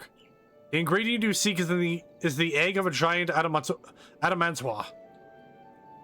Or adamantoise, I don't know. The method of acquisition should be obvious. You steal it from the beast's nest, of course, simple in theory, but difficult in execution. Most who try die in the attempt. Will I help you get it? Ha! You amuse me. I will not jeopardize my position by openly assisting you. From me, you will receive only information. What you do with it is your choice.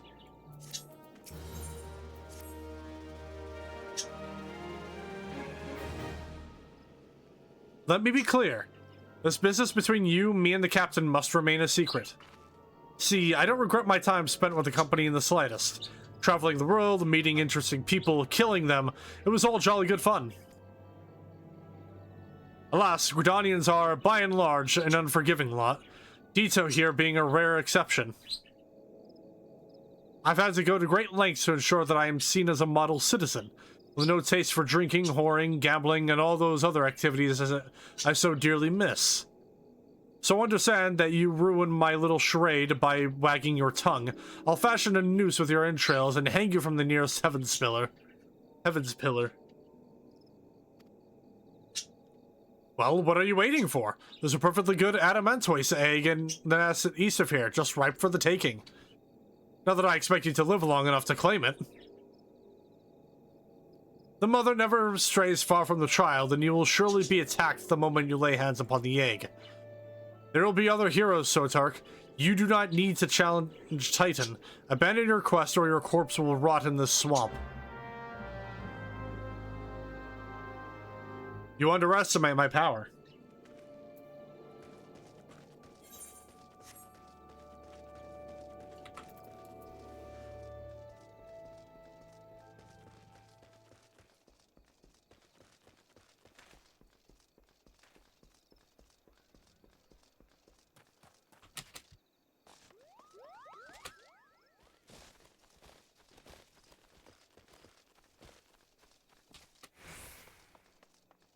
What is it? There it is. Rabbit egg. Big turtle.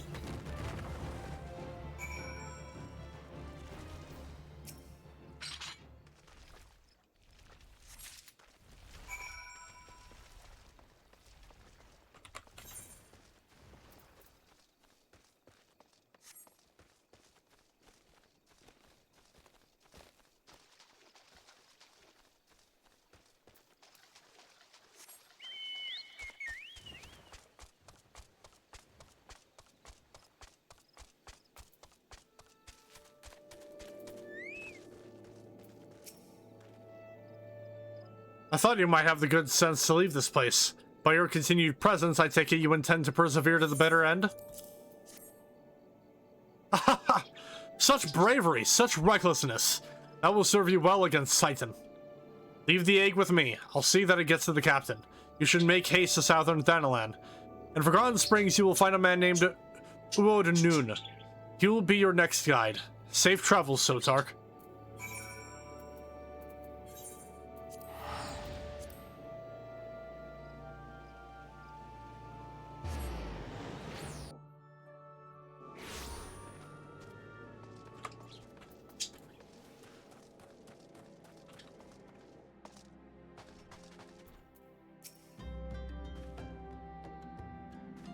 State your business, adventurer.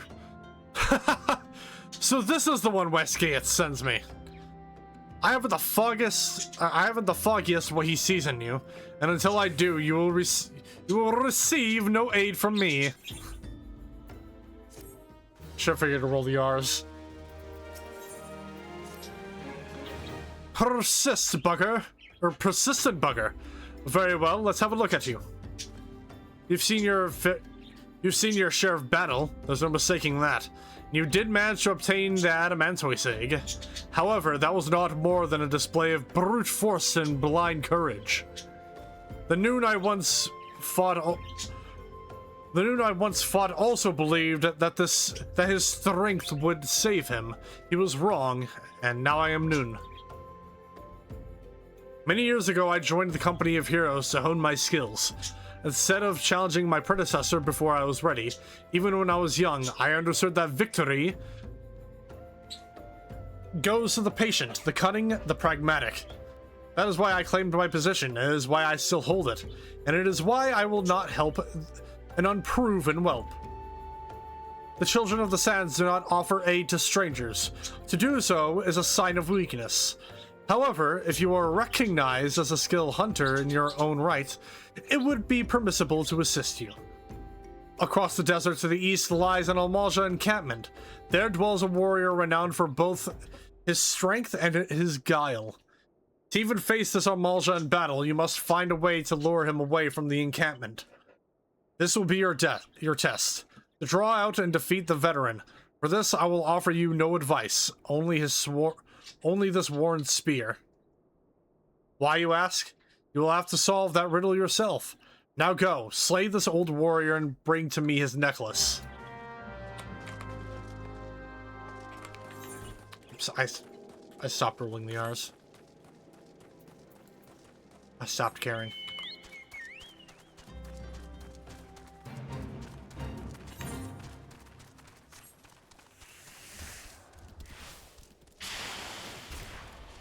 Ow! Fucking worm blinded me.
Tell me, adventurer, is our old nemesis dead? 'Tis a fine necklace as befits a veteran of countless battles. It will make an excellent trophy. The spear? It belonged to one of his brothers. I knew when he spied it from afar he would be unable to resist venturing outside the encampment to see for himself. Did you discern my intent, or was it dumb luck, I wonder? Either way, you impress me, adventurer. I shall tell you of the ingredient you seek. A shame we did not meet when I was still with the company of heroes. You would have made a fine recruit. But no point dwelling on what cannot be. You will have a Welwick worm to hunt. Sandworms slither brazenly across the desert dunes, but Welwick worms are far fewer in number. Rarity breeds demand, and so their meat is highly prized as a delicacy. The only way to catch your quarry is to entice it with something it cannot resist. These worms prey on the smaller creatures of the Sagoli. A freshly slaughtered angler carcass would be my choice of bait. There is an area teeming with anglers to the east. I will mark it on your map, along with the location where Welwick worms are most frequently sighted. Be warned, the blood will drive the worm into a feeding frenzy. If your skills are lacking, it will devour you as well.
You look well. Have you caught your quarry then?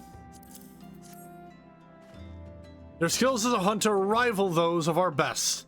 I applaud your success, Sotark. The meat will need to be heavily smoked before I ship it to Waskiat. Worry not, you will have my word that he will receive it in time for the banquet. You must be eager to obtain the third ingredient. I regret to say that I know not of its location. For the nonce, you should return to Costa del Sol and seek Waskiat's counsel. Ah, but hold a moment. Since you will be meeting the captain again soon, there is something I would like you to deliver to him for me.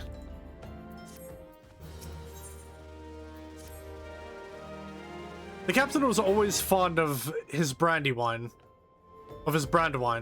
I would be grateful if you could deliver it on my behalf. I was a reckless, angry youth when I first joined the company, and he would have been well within his rights to cast me out. Everything I have I owe to his wisdom and generosity. Aye, Waskiat was a firm yet fair teacher, an expert molder of men. I suspect that is still the case now. Please give him my regards, Sotark.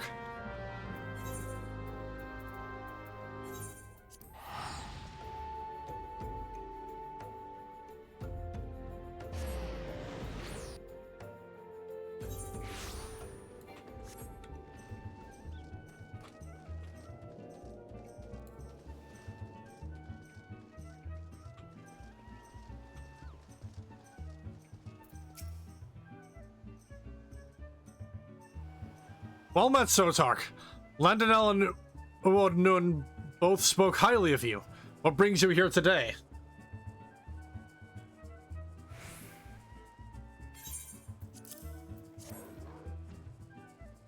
Ah, my favorite. I shall have to thank the Noon personally. Now you have but one ingredient left. Fortunately, you will not have to travel to Aldenard this time to obtain it.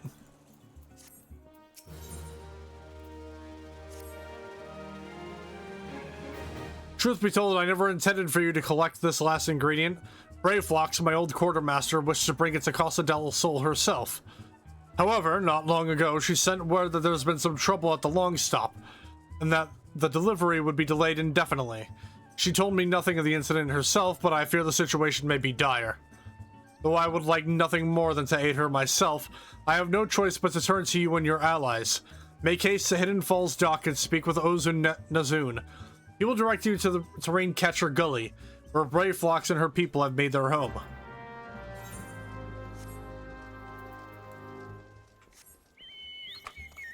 I believe we have our next dungeon up ahead.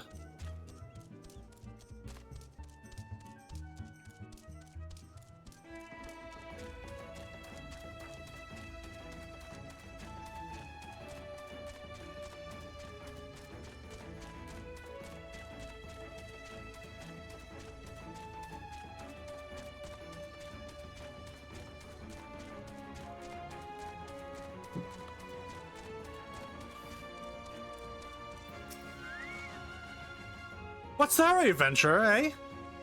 Something happened over the Gobby settlement? I don't know why you're so eager to help a bunch of beastmen, but go and talk to the skipper over yonder. She'll ferry you to Raincatcher Gully.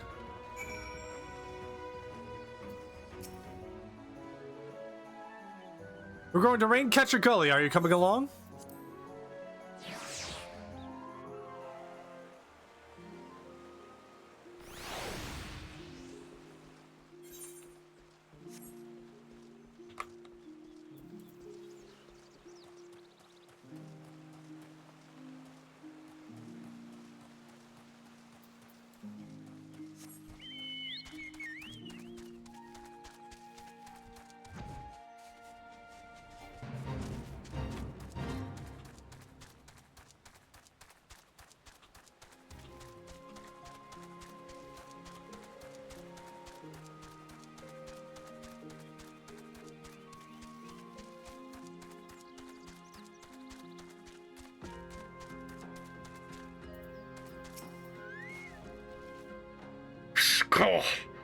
Tongue flaps of way escape be reaching ears of Braveflox. Uplander has come to tasty fresh gobby treats, yes?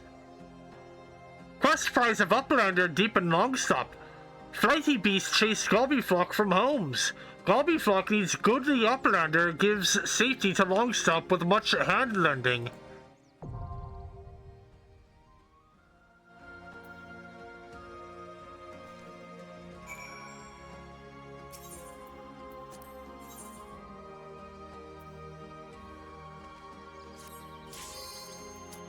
Oh, wait, hold on. I gotta... let me...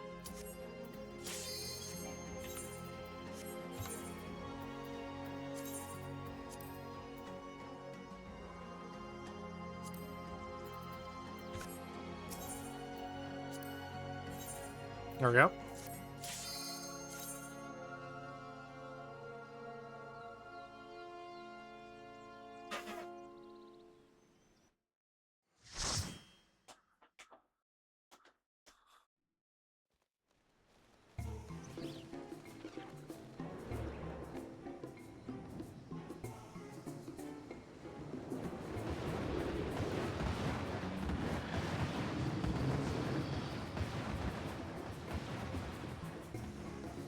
That's a big BC.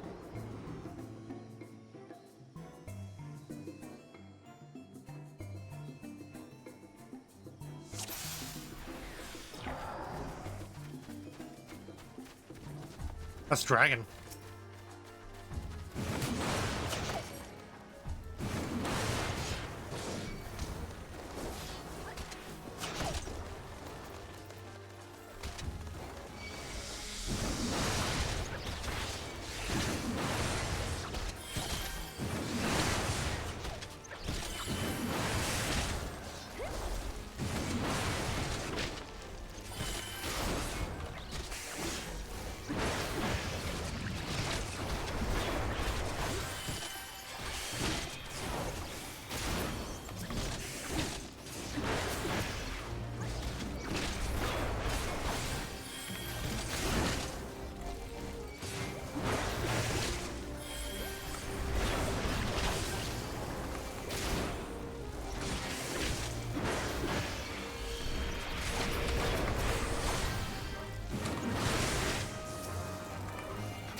Oh, yeah, okay.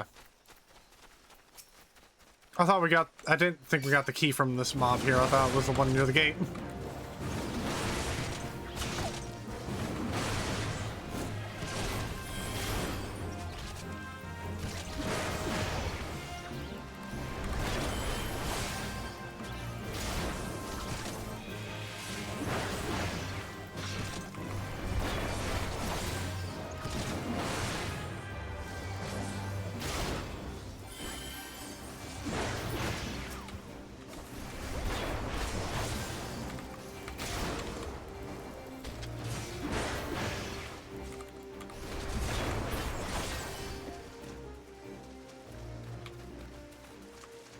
Or not? Wait, hold on. Did the key drop and I just missed it? Or do I have to... Do I have to talk to the dude up here?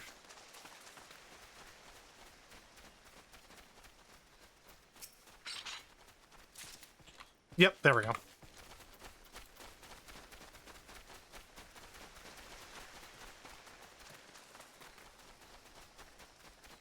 I always thought it dropped from one of the mobs. Either way.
Oh, damn it.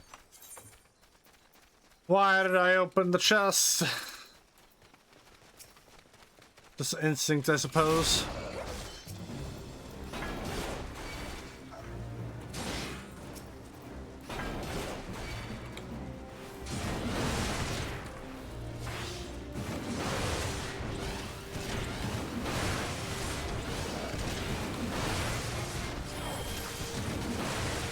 Oh god, I think I made a horrible mistake.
Ah, shit.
Oh yeah, it's a dragon.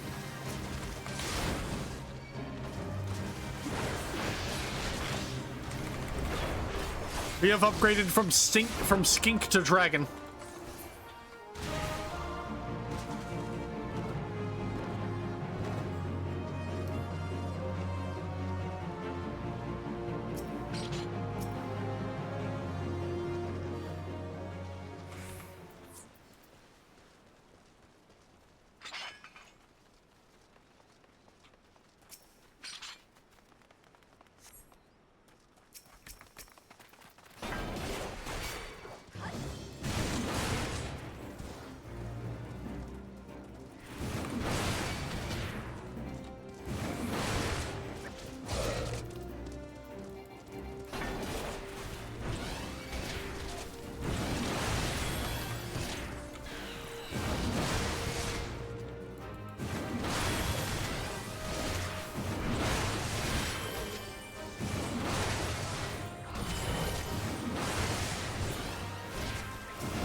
Yeah, and a laser beam dragon, no less.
Come on, die, you son of a bitch. There you go.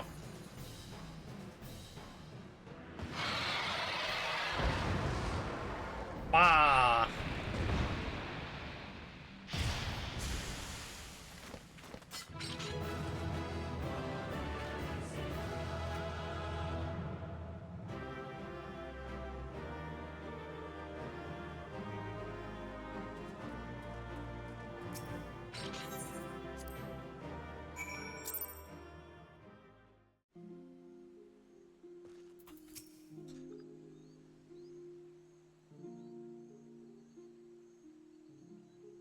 Oh, goodly Uplander has thanks of Gobbyflock. Flighty Beast was tricksy foe, but Uplander outwitted with plans making. Uplander has goodly head for fighty think. Brayflock's happy gives tasty fresh gobby treats to clever Uplander. She's a stinky sweet gobby treat. Special make with secret gobby arts. No party complete without Gabi Gouda. Reflex to every say. Oh, got some smelly cheese. Thank you.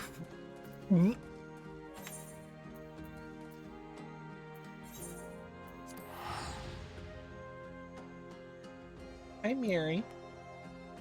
Hi, baby.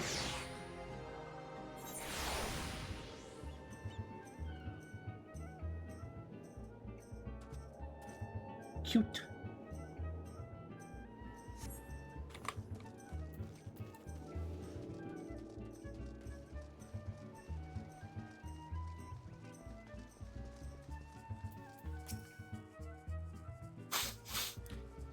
I gather you solved Braveflux's little problem. By the gods, that unholy stench. This is definitely goblin cheese. Judging from the smell, this should be quite flavorful. How's it made? It's best to remain ignorant of such things. I still remember when I learned what kind of milk they use. Ugh. What kind of milk do they use? Please, indulge me.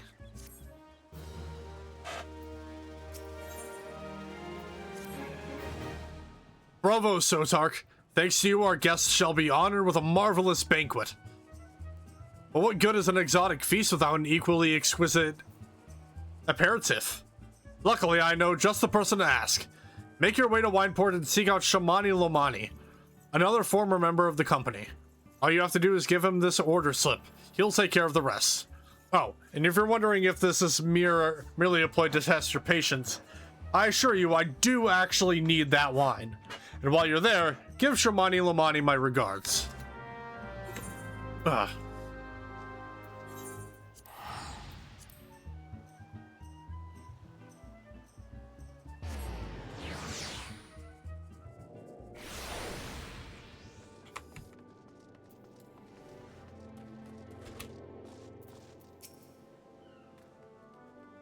Sweat, grime, and blood. Aye, you reek of blood. An adventurer, unless I am mistaken. What brings you to Wineport? An order. Let me guess. A request for the finest vintage I can muster. The paper smells of loam and perfume. Costa del Sol. And there was also the unmistakable odor of goblin cheese. Yes, Master Gigaruju would not settle for anything less than the best. Durstwaite and his crew must be quite busy preparing an exotic feast, hence his decision to rely on an adventurer. But perhaps you are confused. This display of deduction was not intended to impress you. When one loses his vision, he is forced to compensate in other ways. But you've no interest in my affairs. You wish only to discuss the wine, I suspect. Life can be so delightfully unpredictable. I always had a passion for wine, but it wasn't until I was forced to retire that I could pursue it as more than a mere hobby. It wouldn't have been possible if not for the savings I amassed during my time as a mercenary, of course. Say what you will about the nature of that work, none can deny that it pays well. But you grow impatient, and Wayskit must have his wine. Herein lies the problem. Nothing in my possession is of sufficient quality for this occasion. The best vintages in town are hoarded by Bergland, who owns and operates the largest winery in Vilbrand. Somehow I doubt he will be receptive to your request, but given these circumstances, we must needs beg his assistance.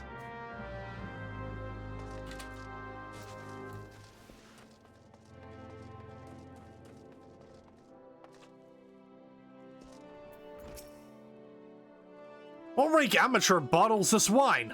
The impurities have rendered it nigh undrinkable. Dismissal is too good for the man responsible. He should be made to drink every drop of his polluted swill. What is it? I'm in the middle of an important discussion, and I do not care for interruptions. Neophyte Vintner bid you speak with me? Ha! Neither you nor your friend has the palate to appreciate the subtle qualities of my private stock. I would sooner serve you Gubu urine than sell you my worst vintage begone from my sight. Well, that went well.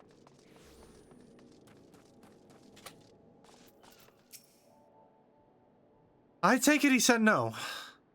Really? In those words? Well, I cannot say that I am surprised.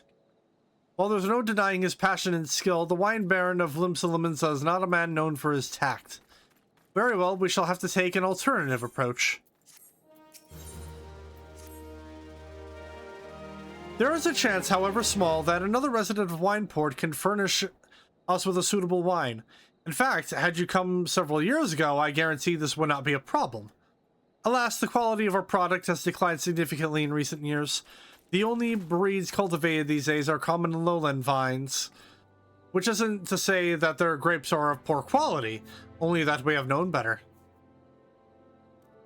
Long ago, the vineyards of Wineport crossbred several species and produced a grape-bearing vine of never-before-seen quality.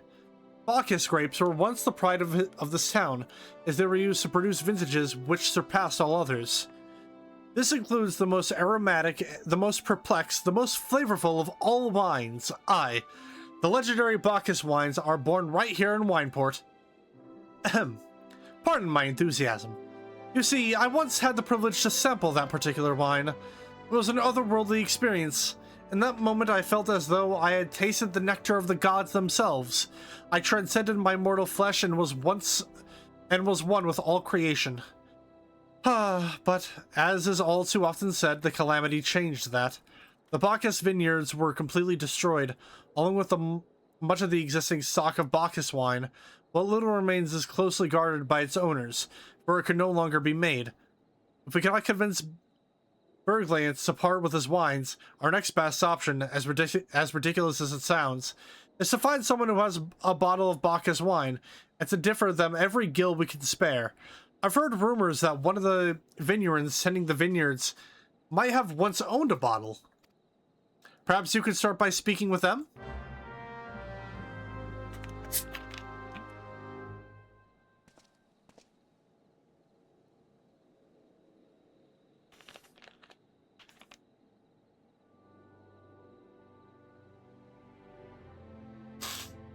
Yeah, this quest is in fact here to test your patience.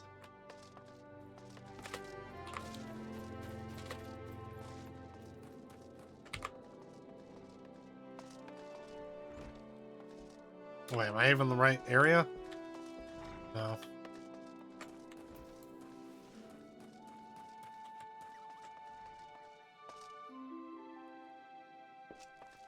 Where the hell is this dude?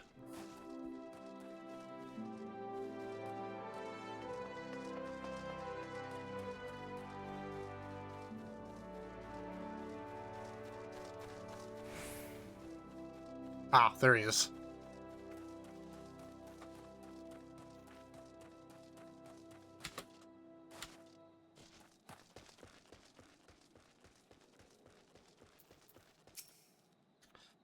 Bacchus wine? Bah, don't remind me. Used to have a cellar filled with the stuff. Thought I could keep the wine safe from thieves and the elements. Never counted on a bloody primal blowing up my goddamned house.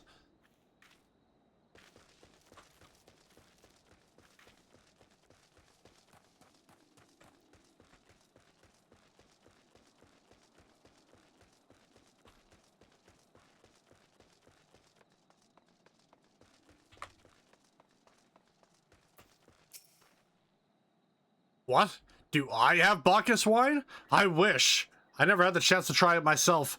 Sorry, friend, but you're a few years too late.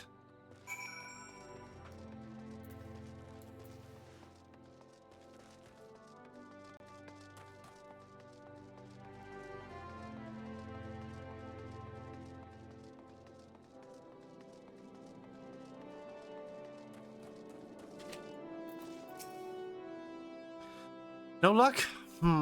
Most regrettable, but we had to try. But Bacchus wine would have been perfect for the occasion.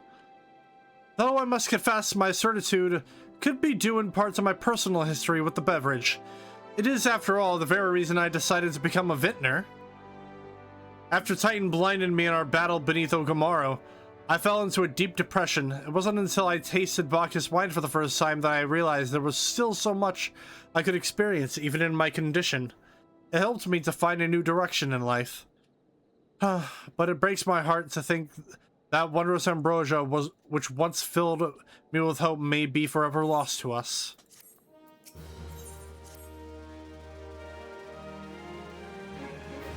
I must say, the talk of Bacchus wine has made me rather nostalgic. Indeed, there's much I miss about my life with the company of heroes.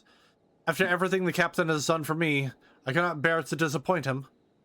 Aye, have no fear. I swear that I shall find a suitable wine for the banquet, though I may need some time to think of a solution. In the meantime, there is a favor I would ask of you. 2 years ago, in the deepest depths of my despair, I stumbled across Vilbrand as a vagabond drunk. I suspect I was looking for a place to die, because I very nearly found one not far from here. It was there that a man named Dress took me in and nursed me back to health, and it was he who gave me my first taste of Bacchus wine, which helped me to find my new calling. Though I am still a novice in the arts of winemaking, I would like him to know that I am pursuing my dream. This wine is my own original creation, and I would be most grateful if you delivered it to him in my stead. Dress sometimes works in the Raincatcher Gully docks, so perhaps Ritzskilt can tell you where to find him.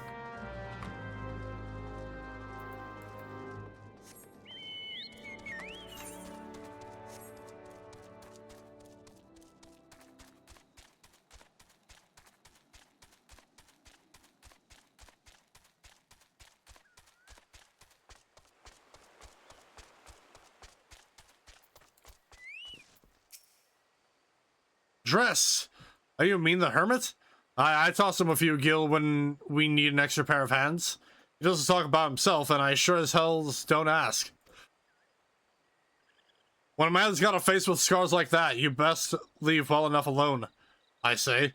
If you have a mind to find him, though, then head southwest to the Severed String.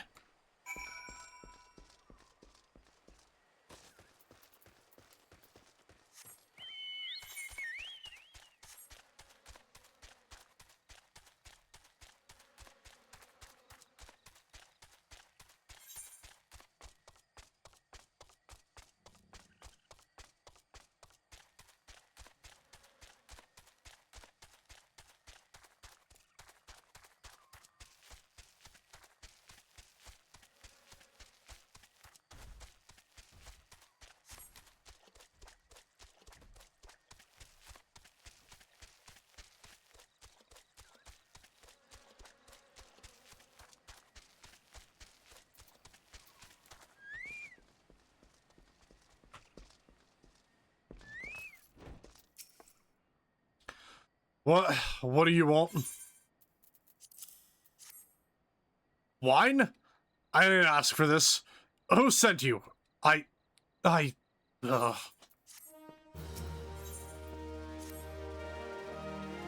Can't sleep. It won't let me sleep. The midges. The buzzing. It keeps me awake. I never wanted to hurt anyone. I won't fight. I don't want to fight. Please, make the buzzing stop. Make the midges go away.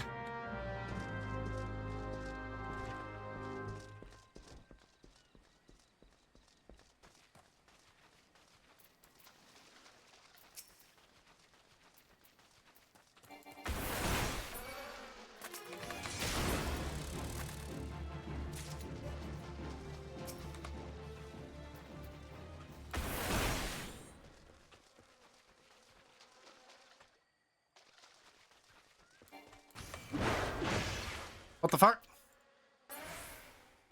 Oh, that was a desync. Oh, shit. Maybe my internet's going out of whack? Hold on. Oh. That's no good. Well, it's fine now, so...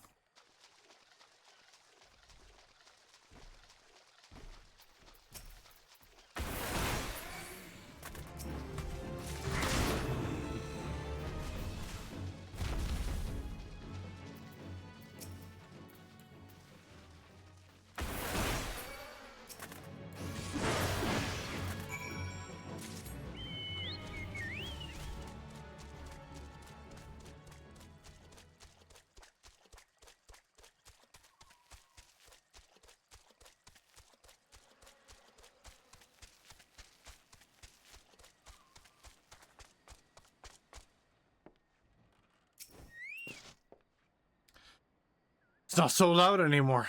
Did you do that? Thank you. You helped me. Even after what my comrades and I did to your country. We were on a reconnaissance mission when the Maelstrom caught us by surprise. We tried to escape, but the others... no one else survived. I didn't ask for this, damn it. I'm not even Garlean. They conquered my lands just like they tried to conquer yours. I don't want to die in some blasted jungle halfway around the world. I just want to go home. I wish to thank Shamani for the wine. That was overly kind. Would you be willing to bear a gift back to him?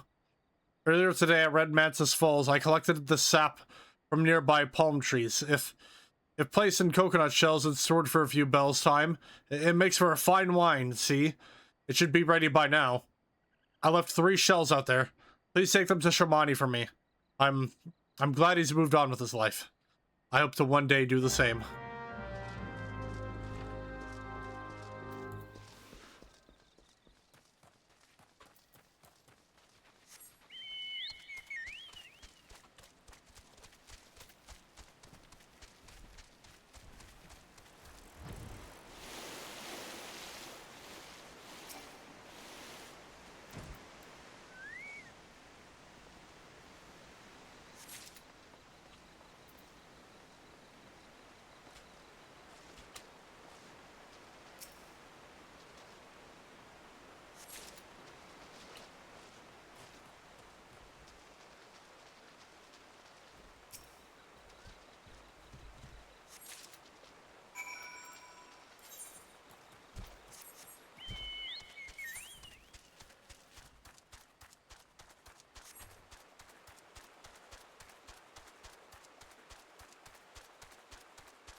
It has been some time, Sotark. What news do you have of Dress?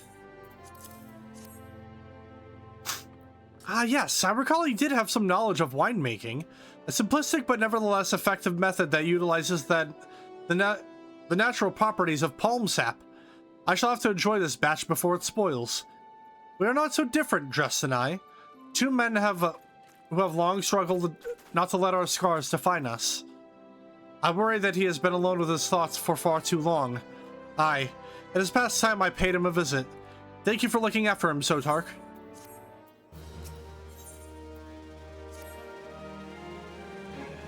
By the gods! Sotark, listen. I know you're eager to wash your hands of this wine business, but I've just discovered something extraordinary about Dress's palm wine. He sealed each coconut shell with a leaf which has a very distinct shape and unusual odor. I thought I was going mad at first, but now I am certain. These are the leaves of the Bacchus grapevine. Do you know what this means? Somewhere in Raincatcher Gully, the legendary vine still grows. If we could obtain a cutting, we could revive the Bacchus wine industry. We must know where Dress found these leaves. Here, take one of them back to him and see what he remembers. All this fucking wine, I just want to fight Titan.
Oh, hello again. What is it?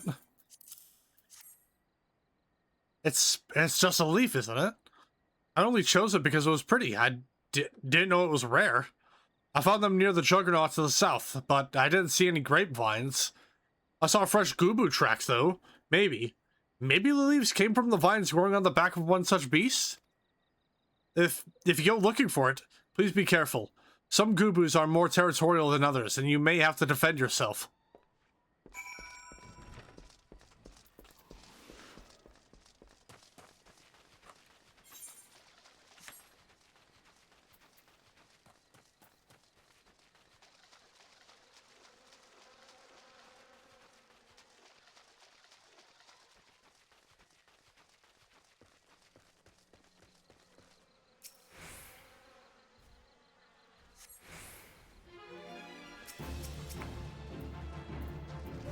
There's the big boy.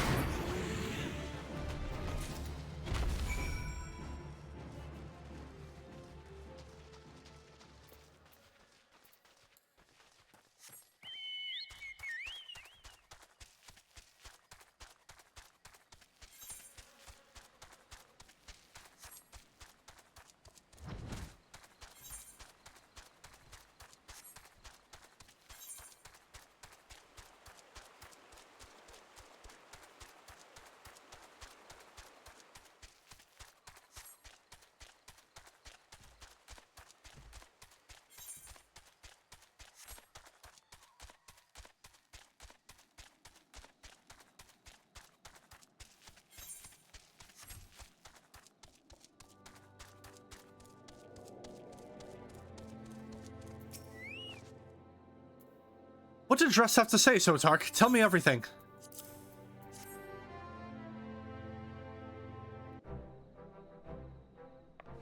Aha! I was right!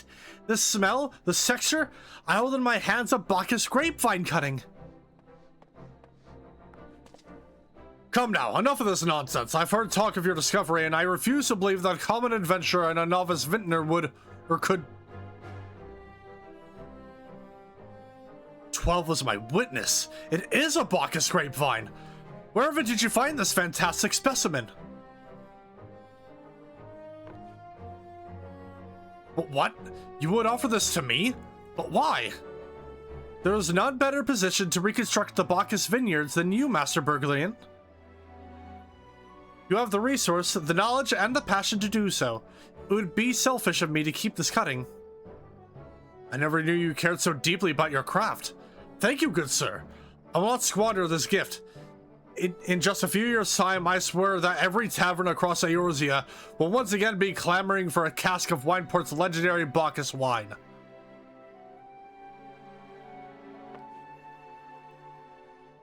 Sir, you didn't... Wait, the shape of this bottle, the scent of this label. This couldn't possibly be a 1547 Bacchus. But that's impossible. This vintage has not been seen since years before the calamity. It was the crown jewel of my personal collection. For years I debated opening it, wondering if today or tomorrow would be the ideal time.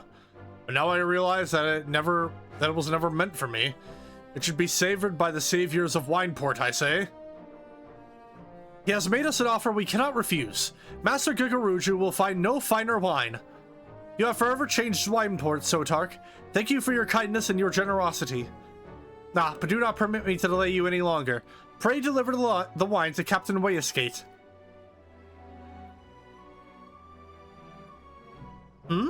Well, yes, I would very much like to drink it, but I am a patient man. I have faith that one day I shall have another opportunity to taste perfection. He died the next day.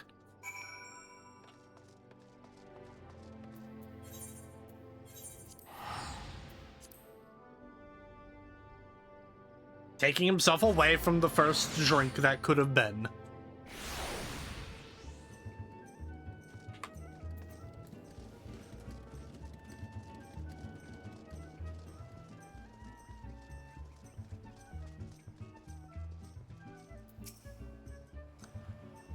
Your prolonged absence was beginning to concern me. So, what of the wine I asked you to bring? Is that 7 hells?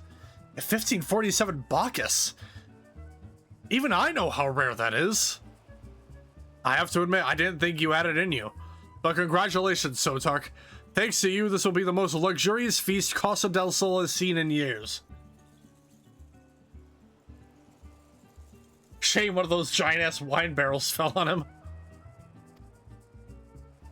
Considering the lengths you went to, I hope our guests appreciate it. Speaking of which, your associate arrived a short while ago. She appears to be growing somewhat impatient. Perhaps you could tell her that the banquet is about to begin.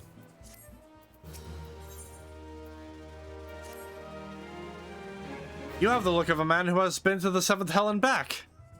That a guest should be expected to supply the victuals for a banquet held in his own honor, and this while the shadow of Titan looms over us all, it beggars belief. I can only applaud your stoicism. Had I been asked to endure such ignominy, I fear I should have accepted my lot with less grace.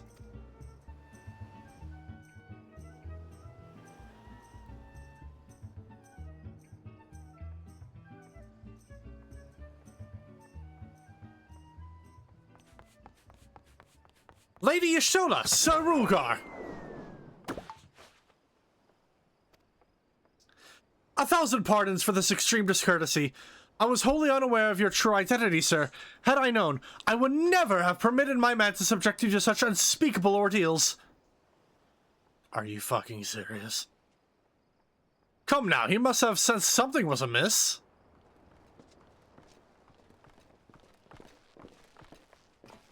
You didn't seriously think I would send you running the length and breadth of Eorzea for a banquet, did you?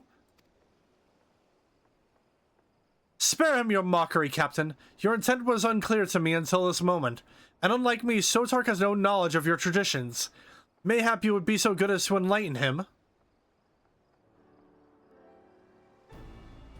Aye, fair's fair. There's no sense hiding it any longer. We five were chosen by our brothers and sisters, and before the company of heroes disbanded, we each swore a solemn oath that any who would follow in our footsteps must be weighed and measured, not by their reputation, but by their deeds. Each man would judge these would-be godslayers by his own criteria. If even one found him wanting, he would be rejected without a second thought. But if he proved himself worthy, we swore that we would do our utmost to support his cause. The world has ever been full of brave souls eager to give their lives for a righteous cause, but all too few capable of making a difference with their sacrifice, to send wave after wave of hapless adventurers into the jaws of a foe against whom they have no hope of victory is worse than futile. Titan is not one to be challenged lightly, and we will not be complicit in the deaths of the unworthy. Which is why the five of you deigned to test Sotark with such commendable thoroughness. Time well spent, I am sure. But tell us, Captain, what is the assessment of you and your fellows? He is a brave one, that much is certain. He willingly walked into the midst of danger despite my repeated warnings that it could cost him his life. His skill is undeniable. He stalked his prey as relentlessly as any child of the sands, and struck with precision when an opportunity presented itself. Too many adventurers these days care only for fortune and glory. Sotark, however, is a kind and generous soul. I am certain he has no shortage of loyal allies who will gladly fight at his side. Cool. Willie Uplander is talent for plansmaker. Tricksy foe for mighty Rockman.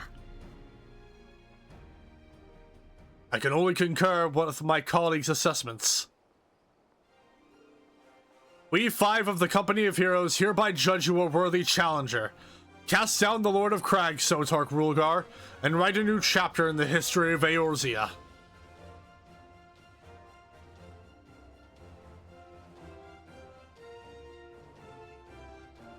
With the formalities out of the way, let the festivities begin! Summon the dancers, pour the wine! Eat, drink, and be merry, my friends, for today we celebrate the birth of a new legend. Sotark Rulgar, Titan's Bane. Woo!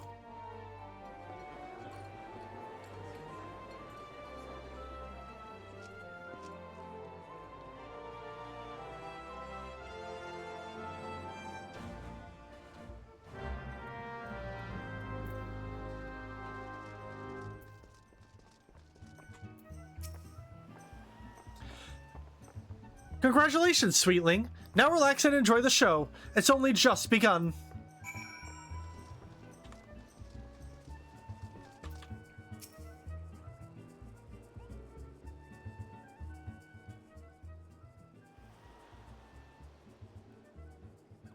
Ooh.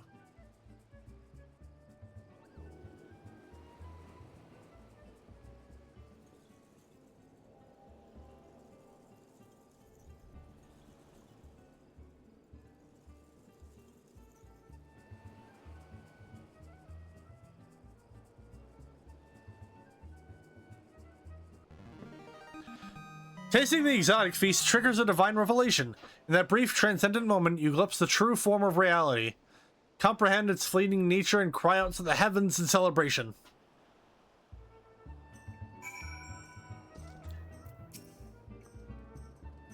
When you face the Lord of Crags, think not of Limsa, Eorzea, or anything beyond his chamber. Think only of the men and women by your side. Fight for them, and they will fight for you. Remember that no great victory was ever achieved alone.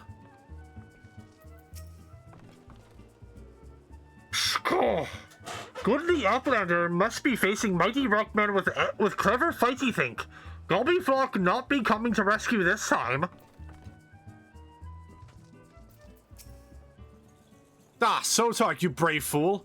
Promise me that when you meet Titan, you'll look him in the eye and tell him Landonel sends his regards.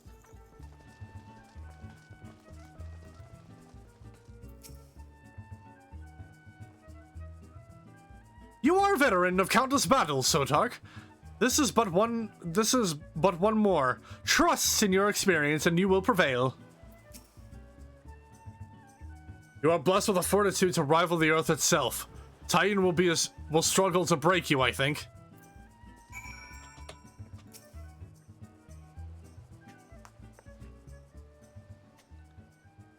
You are kind to indulge them, Sotark. This banquet is as much for the company as it is for you, whatever they may claim. I do not deny that they mean well, but now is scarcely the time for celebration. Though they have all but pronounced you the victor, the battle with Titan has yet to begin. The hour has come for the good captain to make good on his promise. We must speak with him again.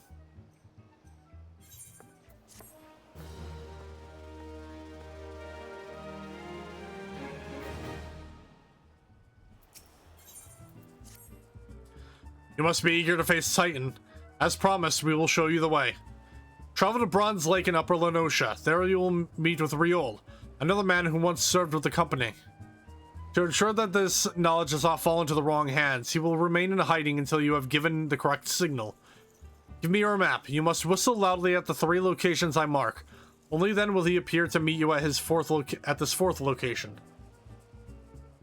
I realize this may seem excessive now, but you will see that it is more than reasonable once you comprehend the risks inherent in our method.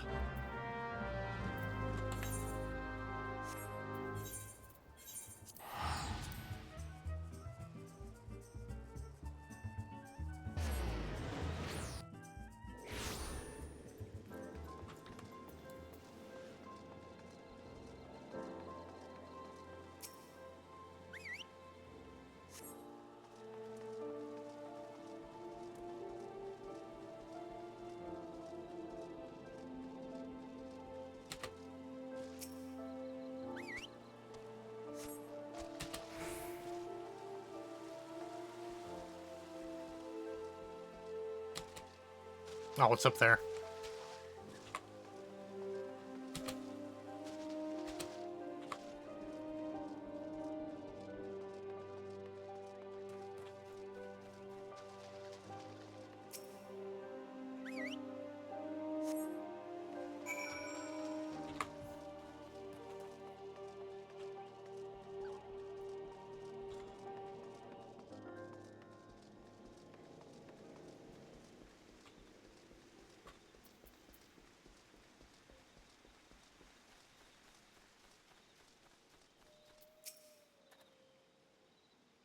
Greens, mate. Might you be the one Captain said would come calling? Aye, I thought so. Pay attention now, because I ain't explaining myself twice.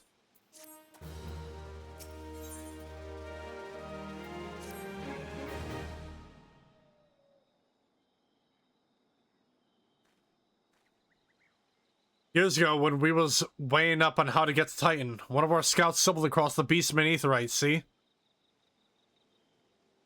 Eh? What's that look for? Not familiar with him? He speaks of an unamplified Aetherite, which has been claimed by a beast tribe. Lest you wonder, there is no fundamental difference between such Aetherites and those which you have used on countless occasions, Sotark. Ah, well, if it ain't the Charlian lass. Welcome back. Forgive me for interrupting. I had planned to await your report, but I succumbed to curiosity. The tunnels beneath Ogamoro form a bewildering labyrinth that no outsider has ever fully explored. How the Company of Heroes managed to navigate it is a mystery I've long pondered.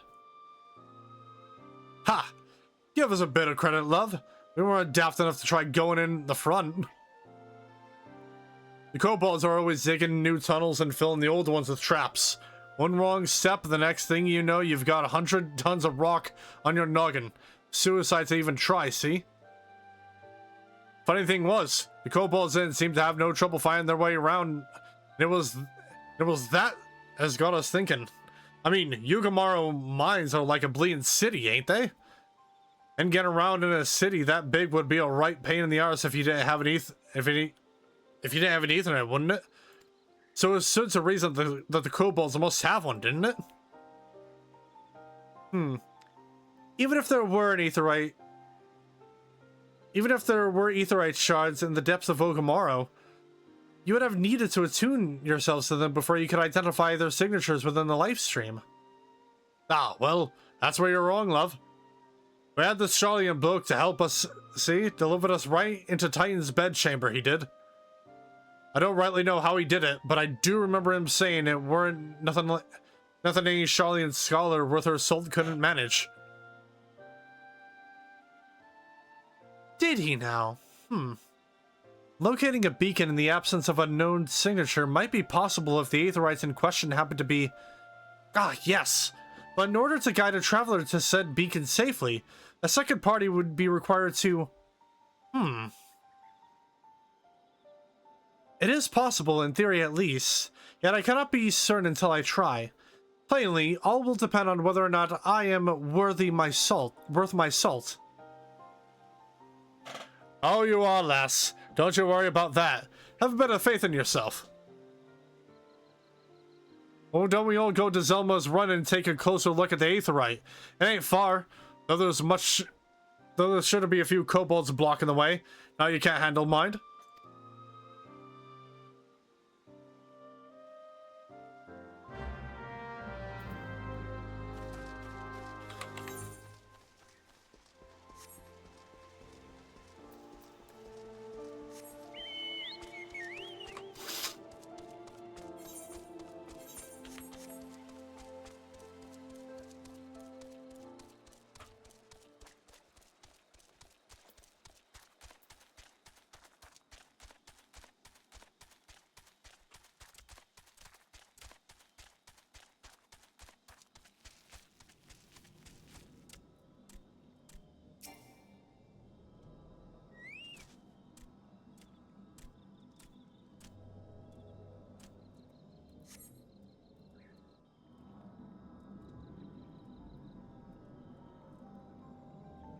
So this is the Aetherite the Company of Heroes used to gain access to Titan's Sanctuary.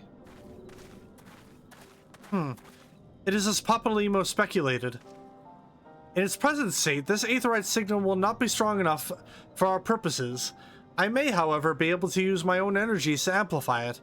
Alas, the task will monopolize my attention for the duration. It seems you'll have to proceed without me, Sotark. I must needs remain here and supplement this beacon's power, lest you be denied your only path of escape. Fear not, I will summon the Maelstrom Forces stationed nearby to protect us.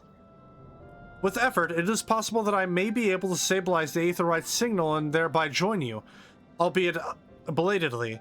Until such time as I do, you will be on your own. Now, let us see if I am worth my salt.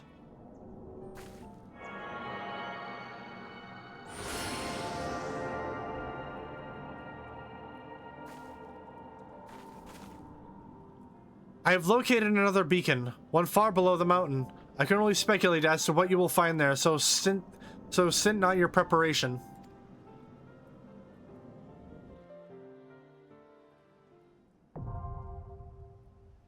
The navel.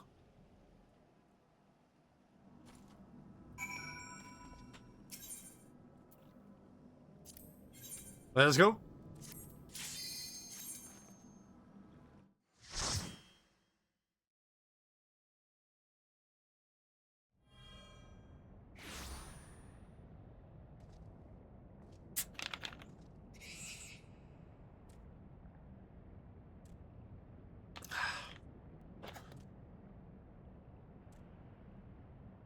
Look, an overdweller! Yes, yes, an invader from above. He uses our aetherites against us. He has defiled Titan's sacred sanctuary. Trespass, violated, defiled. Overdwellers must leave. Overdwellers must fly. Brothers and sisters, fear him not. His fate shall be decided by the Lord of Crags. Hear me, Overdweller. You and your treacherous brethren must be held to account for the breaking of the covenant. You shall be the first to face judgment. Then Limsa and her oathbreakers, liars, betrayers, oathbreakers. O great father, Lord of Crags, Titan, we summon you. Titan, we summon you.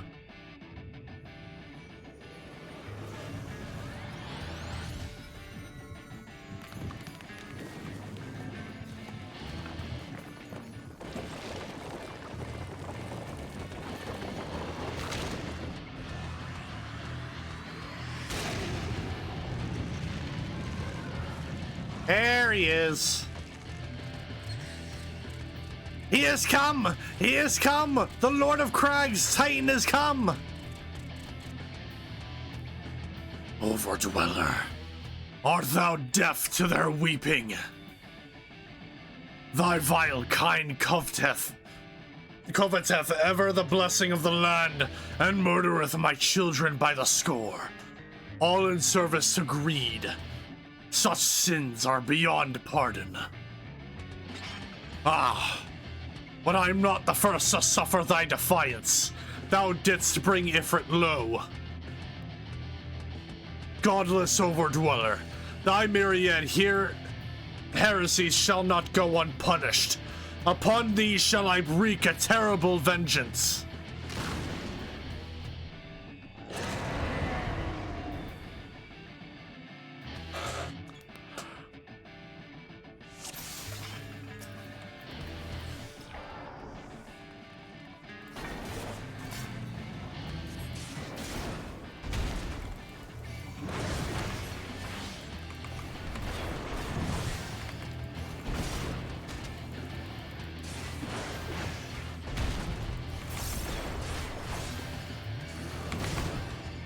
Oh yeah, I have my fucking meter now.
The Lord of Crags! Great Father Titan has fallen!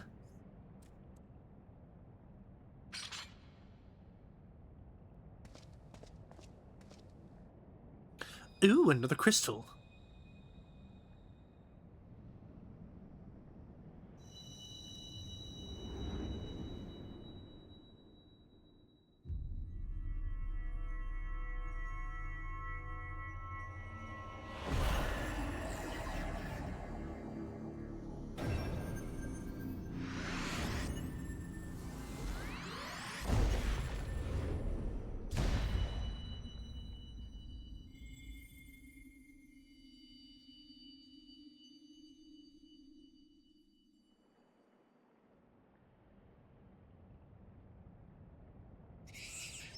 The crimes of the Overdwellers shall never be forgiven, never be forgotten.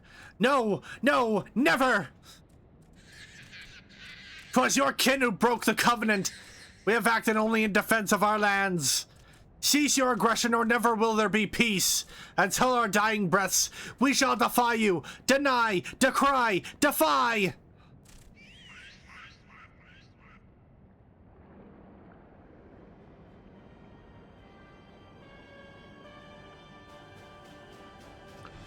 Now these are the readings one would expect of an icon. I have seen enough. We proceed as planned. I assure that is wise, my lord. Your curiosity is untested and unproven. We do not yet know its true capabilities.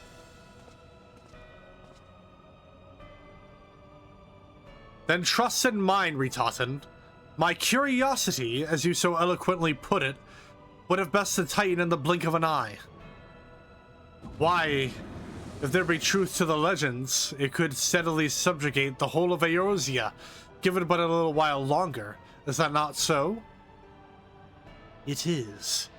No greater single power has ever been conceived, much less realized. What you say may well be true, but while such devices may win battles, I do not believe they will serve to change the course of this war. Oh, but they will. Have a little faith, my friend. I cannot endorse this course of action.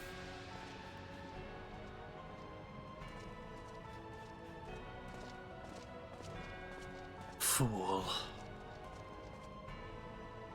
And now he has a fourth. Fascinating. Carry on, Crystal Bearer. Far though you have come, your work is far from done. Oh.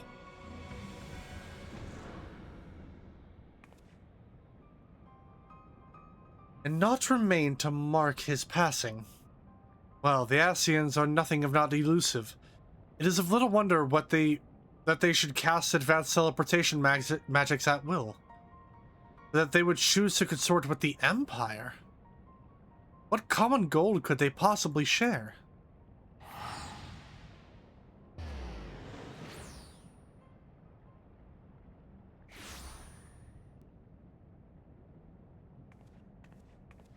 I feared I might arrive too late, but I see you have the matter well in hand.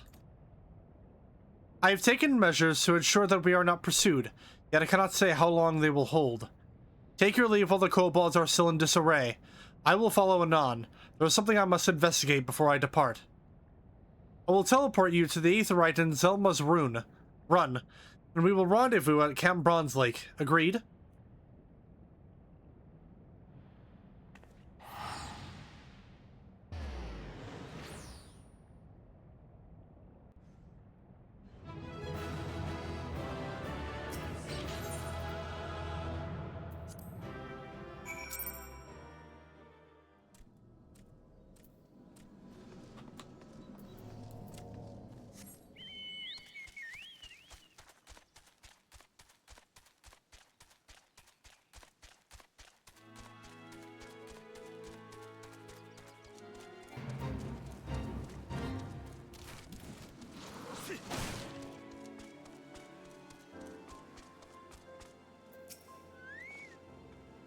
I am relieved to see you well, but come, let us discuss your next step. Oh shit, okay, that's the end of part 3. Boop, into part 4.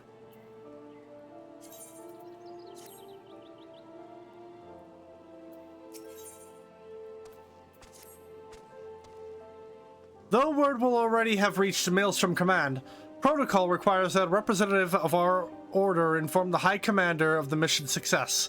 The honor is rightfully yours, Sotark. Once again, I must commend you on a job well done. We shall speak again soon.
It is good to see you, Captain Rulgar.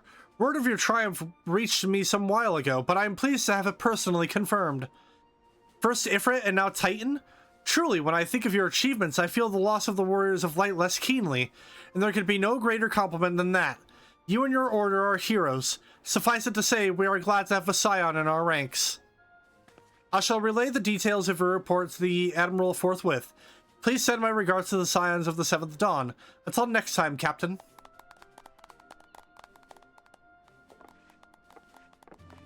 Thanks. Sotark, this is Minfilia. Yashola has informed me of your success. You have won a great victory for the people of Eorzea, one that shall not be forgotten. And what is more, both you and Yashola emerged from Ogamoro unscathed. Why, Totaro and the others seemed as glad of that as they did of Titan's fall. You could look forward to a hero's welcome. We'll be awaiting your return at the Waking Sands. There is much to discuss. Godspeed. Ray returned to the Waking Sands.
Oh.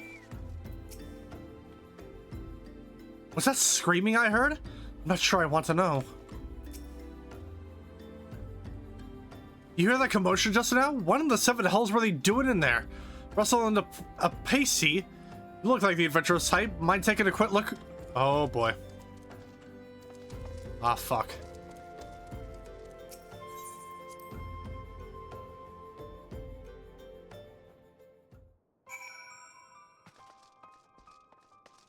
Oh, fuck.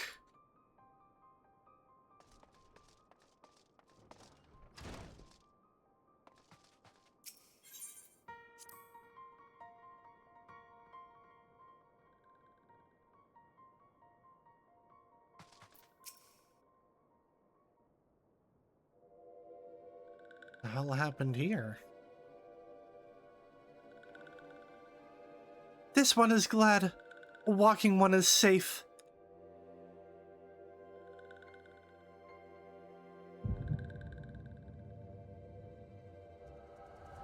Oh shit. We'll be awaiting your return at the Waking Sands. There is much to discuss.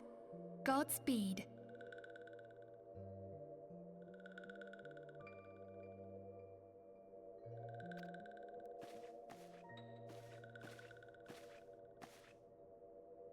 Thank heavens he is safe. Louisoire, do you see? Your light shines brightly in this one, and in time, it will illuminate the realm once more. Oh!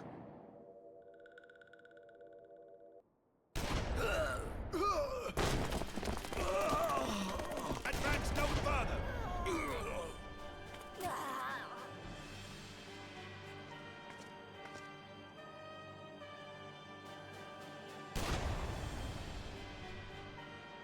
We have come for the one who slayed Ifrit and Titan. Bring him forth, or you shall know no mercy.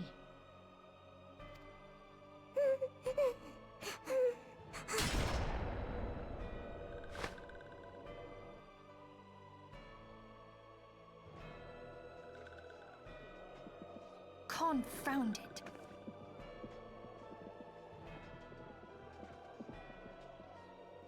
Stay out of sight. I would leave a message with you.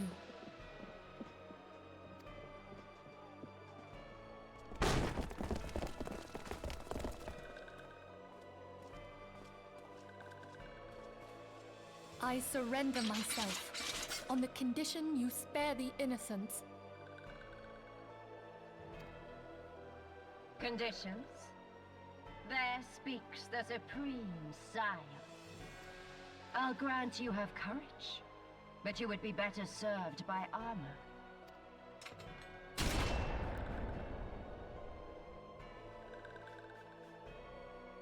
Search all you will. The one you seek is not here. So it would seem.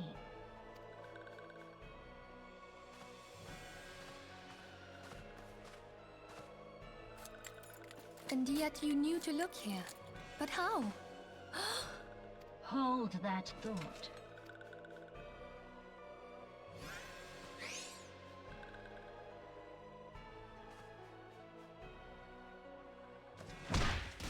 God, Jesus! No!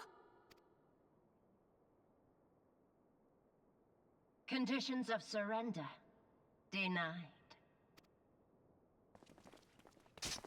Cease at once! Have you not done enough? Perhaps. Enough. We must away. Though we have not found our quarry, the High Priestess of the Scions should suffice for now. They say she also possesses the Echo. I cannot wait to hear her scream.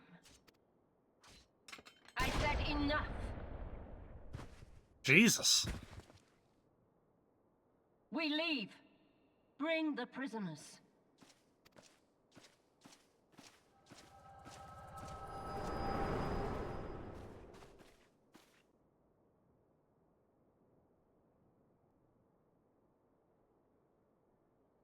Walking one Minfilia. Ask this one to, in case walking one returned, this one was to say, at church in Eastern Thanalan, walking one must claim sanctuary. This one tried to protect walking one Minfilia from Imperial ones. Forgive this one. Save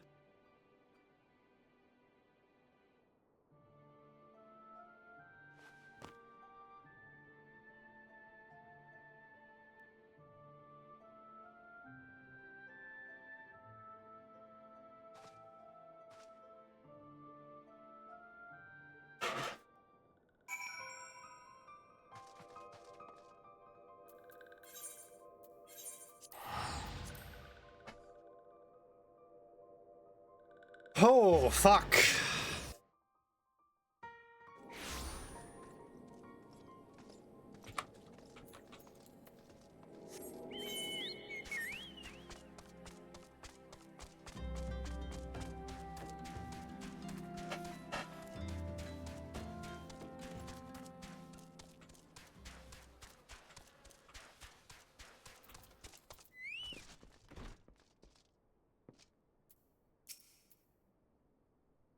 There's something troubling you, my son. You have the look of one who has endured great suffering. If there is anything I can do to help, anything at all, you need only ask.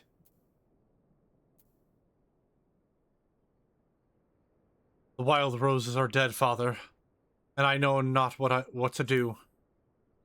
The wild roses? See, you may speak freely here. We are all friends of the Scions.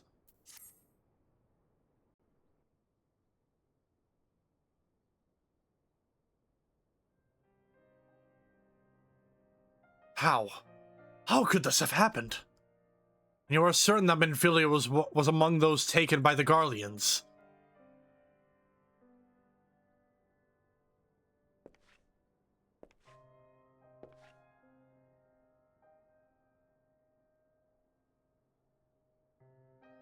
Let us pray no further harm comes to them.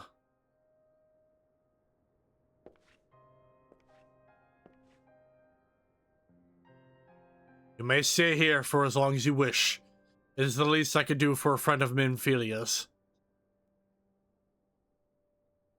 I have known her since she was but a child. Well, I do recall the day of our first meeting. I swore then to do everything in my power to support her, and I will gladly offer the self-same service to her brother and sister Scions. So please, no matter what you require, you need not hesitate to ask. Marcus, could you come here for a moment? Yes, father?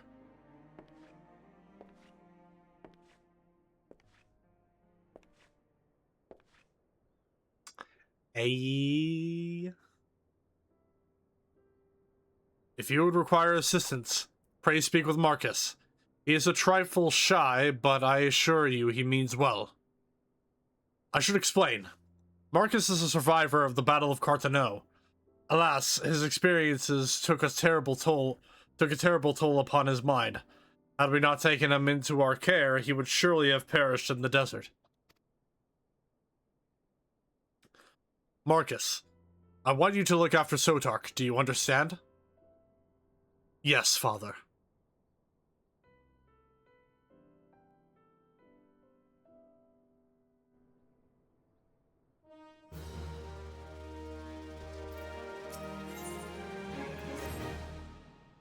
Excuse me, Sotark. Do you have a moment? It concerns this broken horloge which was found in the pocket of a man brought here for burial. There is something familiar about it, but just what I cannot say. Perhaps if I tinker with the device, it will come to me. However, I lack the proper tools to do so. I would ask that you journey to Camp Drybone in my stead to obtain a ballpoint chisel and a pair of needle-nose pincers. They are often used by goldsmiths, so perhaps they would be the best people to ask. Of course, I do not expect you to foot the bill. Here, take this coin purse. That should cover it.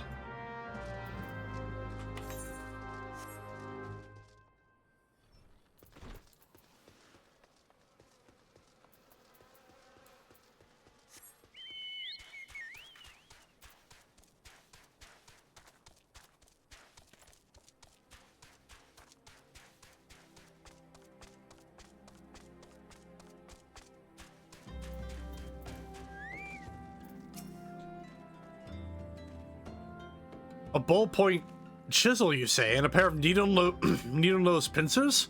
Those things don't come cheap, you know. Thou's balls! I mean, yes, that should be sufficient payment. Nice doing business with you.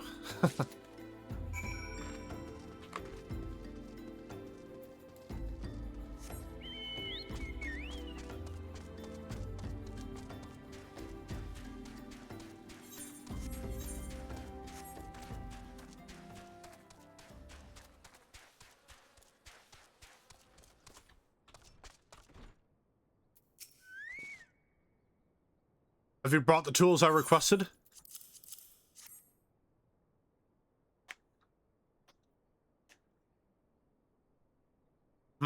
Something occurs to me. Please wait here for a moment.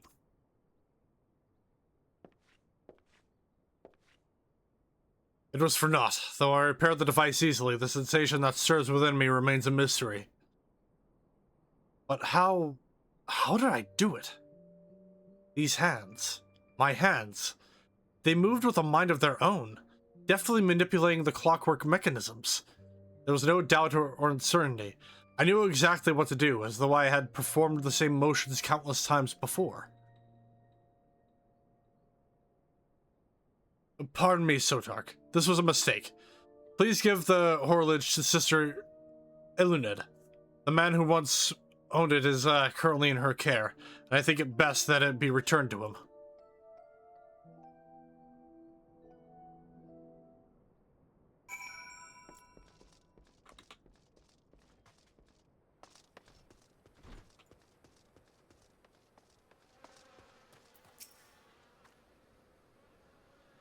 Good day to you, sir. Have you come to pay your respects to this man? Never before have I seen such a queer device. You say that it measures the passing of time? Mayhap they are more common in Garlemald. I'm given to understand that its cities are filled with all manner of amazing technologies. Marcus said that I belonged to the deceased. Oh dear, you don't suppose that the owner might have been a Garlean spy? It may behoove us to notify the authorities in Camp Drybone. But, mayhap more importantly, how did Marcus manage to repair this device? I knew he had a talent for the trades, but this goes far beyond mending fences and thatching roofs.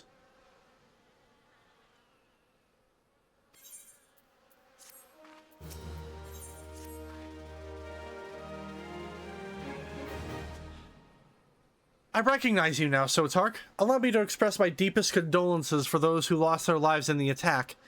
I apologize if discussing this upsets you, but you should know that the bodies of your comrades are presently being moved from the Waking Sands and prepared for transport here. If you wish to leave this work to others, I understand. However, taking part might help you to find closure. So when I played 14, I had a hard time paying attention to the dialogue and story and pretty much listened to podcasts while playing. This actually made me give up on trying to pay attention. Big bombshell, like the Scions getting attacked, and then some fetch quests.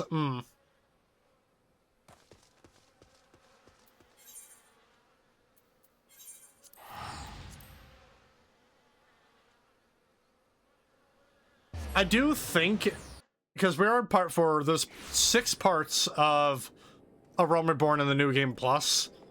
So I think we're getting towards the end of base A Realm Reborn and not towards post game just yet. But I think that the Titan shit is like the worst it gets. I could be wrong. Granted, I haven't played A Realm Reborn in quite a few years, along with all the other expansions. So, yeah.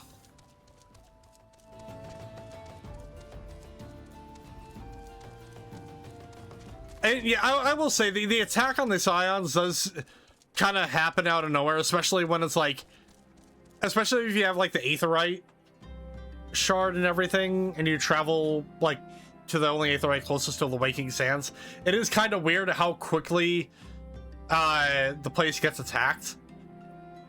When it basically, because it comes across as though you just missed like the Garleans and all your Scions being kidnapped.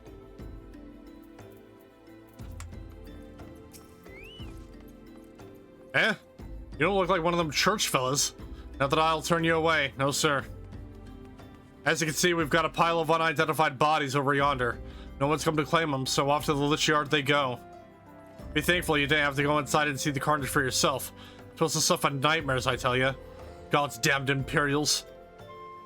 I don't know what quarrel they had with these folks, but I sure as hell don't want to know. The sooner we put this behind us, the better. Say, I ain't seen you around here before.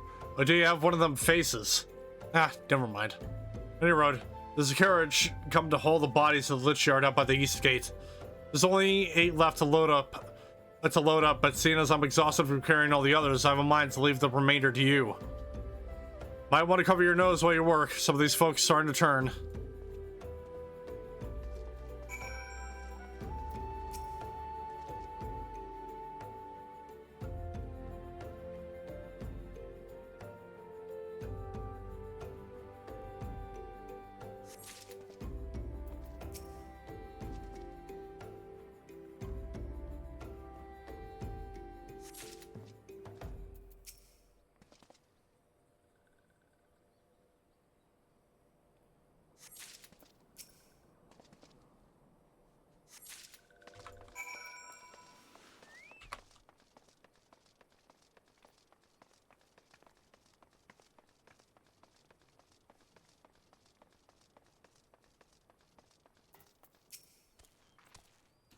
What happened to the big fella? Now forget it. Just bring the next batch and toss them in the back.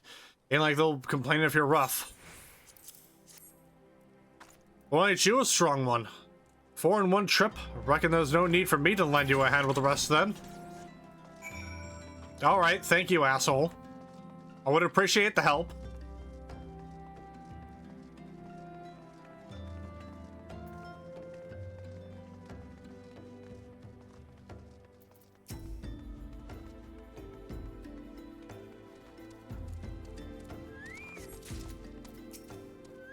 It makes me happy seeing all these new players going through the MSQ.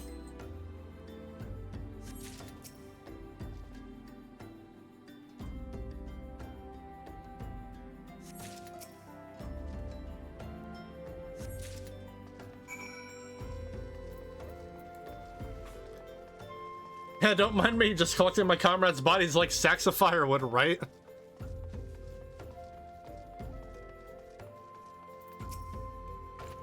Come on, let's finish before I die of old age. That should be all of them. Thanks for the help.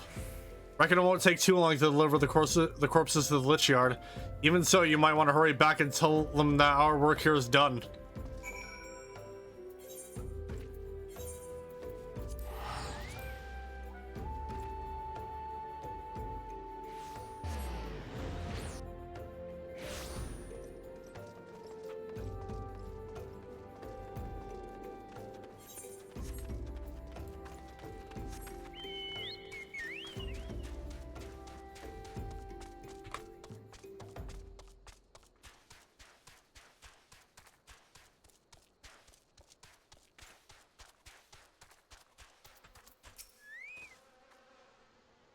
I see that you decided to heed my advice. I pray that in doing so you found some small measure of peace. The first carriage from Vesper Bay arrived not long ago, and we have begun preparing your comrades for burial. I had a hand in the initial rites, and I would like you to know that, for many, death came quickly. Rest assured that we will treat them with the utmost respect, and do everything we can to shepherd them to Thal's realm.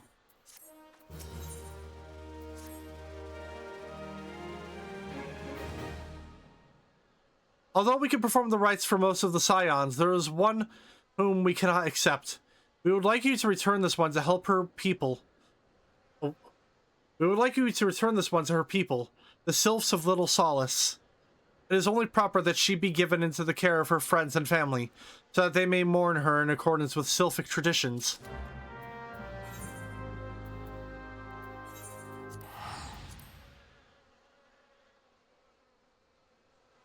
I wonder if news of the new expansion is. I mean, it wouldn't surprise me. Usually, whenever a new expansion is announced, I'm expected to see like new players jump in and all that.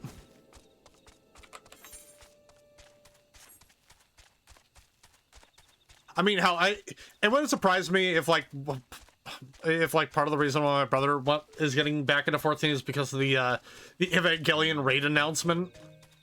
Because I know he loves Evangelion.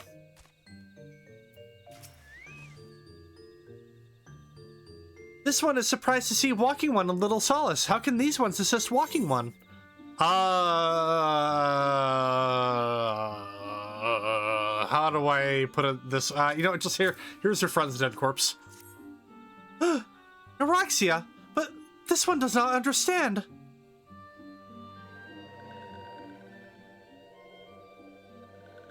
Komuxio, this one has heard much wailing. This one would know what has caused such distress. Terrible news, Elder One. Awful news. Walking One has returned to Little Solace, but why? These ones have not requested for their aid. Neuroxia? How did this happen? Explain everything to this one at once. So, not only Neuroxia, but many of Walking One's friends were lost as well. Neuroxia. Neuroxia went to Thanalan at the best of this one. Walking One was with Neuroxia at the end. Tell this one that Neuroxia was brave. Tell this one that Neuroxia did not suffer. This one is glad to hear Walking One's words. Thank you for bringing Neuroxia home, Walking One. These ones also wish to thank Praying Ones. Tell Praying Ones these ones will remember this kindness. This one demands vengeance. Imperial Ones must pay. Imperial Ones must suffer. When the time comes for Walking Ones to face Imperial Ones, do not forget these ones. These ones would not have Neuroxia's death be for naught. These ones will fight.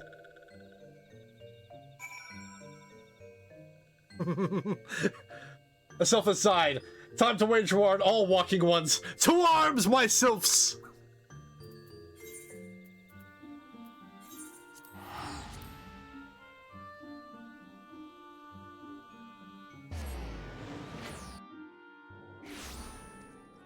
They all start crafting like gargantuan greatswords.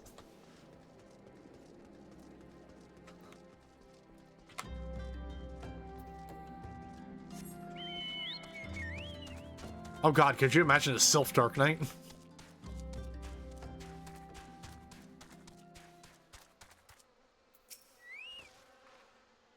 We thank you for your service to the church and to the Sylphs. You may be pleased to know that in your absence we interred the remaining scions in the Lich Yard. Perhaps you still wish to do more for your friends. If so, I would remind you that you have already done so much on their behalf. Please, take a rest and set aside your burdens for now, Sotark.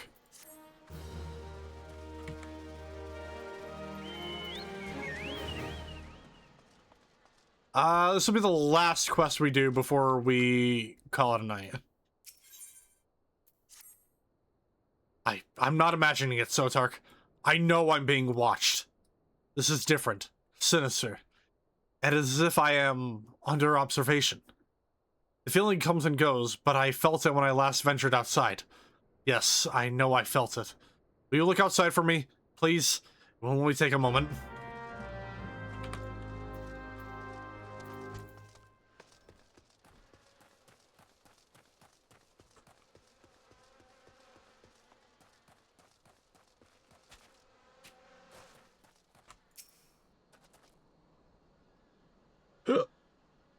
Sylphs running, yeah, a Sylph carpet bombing.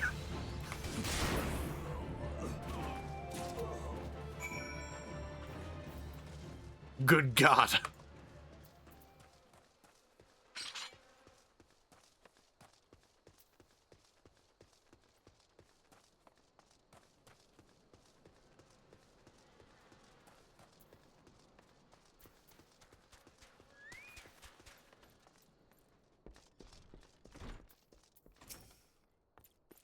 You were attacked, weren't you? Are you unharmed? Thank the gods. I knew it. He was watching me. But why was he watching me? What did he want with me? Did he perhaps know something of my past? If only I could have asked him. I need to think. Please, allow me a moment alone. Wait, Father Iliud must hear of this. Will you tell him for me? It's important. I think others may come for me again.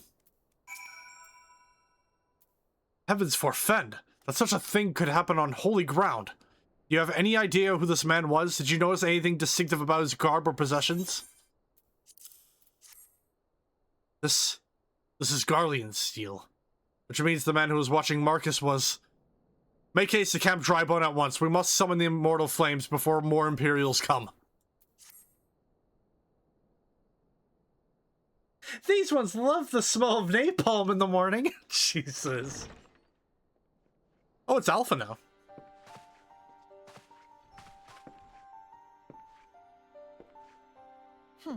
I fondly hoped that I might be the first to speak with you. Would that I had been so fortunate. At ease, adventurer. I come not on behalf of the Empire. On the contrary, I mean to revive the scions of the Seventh Dawn. And to that end, I have come in search of a legend. The greatest engineer of our time, Master Sid Garland. I have come for you. I fear you are mistaken, child. He is but a poor soul who bore witness to the horrors at Cartano. I beg of you, leave us in peace.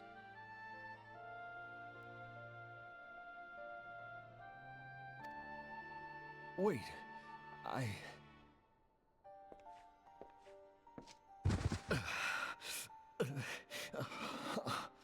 Hear me, Sid. Eorzea needs you.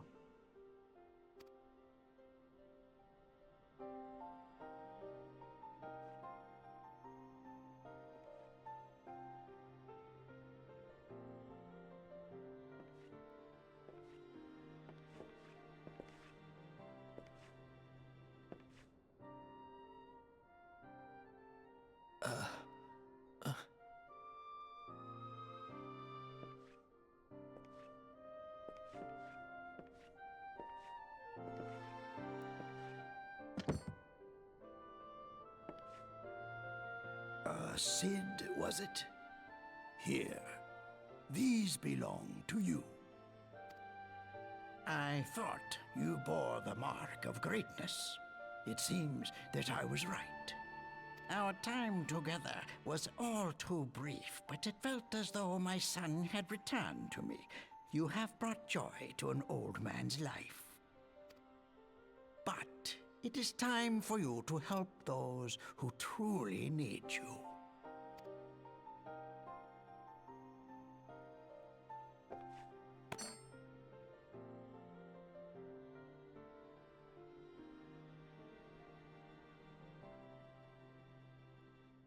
who are you? Alphino Leveilleur, at your service. As a scion of the Seventh Dawn, I stand against our primal and imperial foes, as my grandfather once did. 'Tis no secret what befell our order at the Waking Sands. Word has already spread across Eorzea. The repercussions are far greater than you realize. In the wake of the calamity, the three city-states focused their efforts solely on reconstruction, leaving the Scions to combat the primal threat unaided.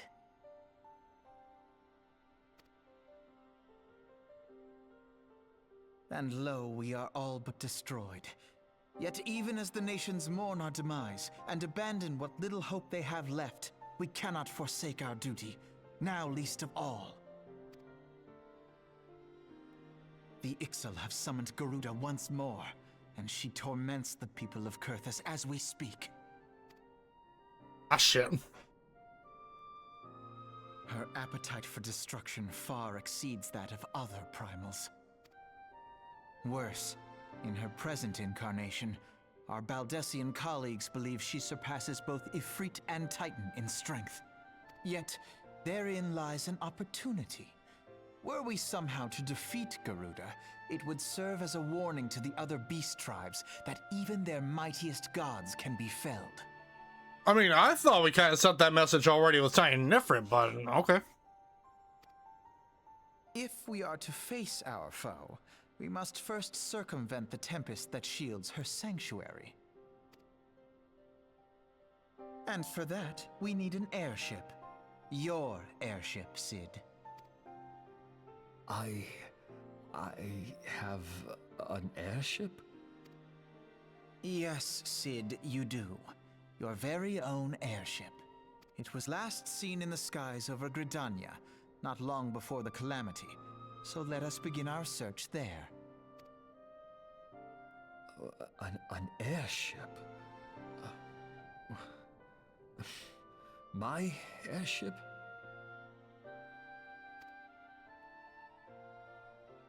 Oh, Wait.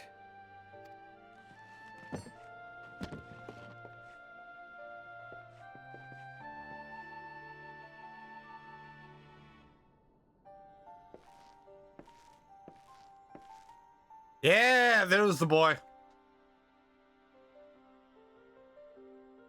Come, let us put an end to the primals. Together, we will show the world that the Scions are still a force to be reckoned with.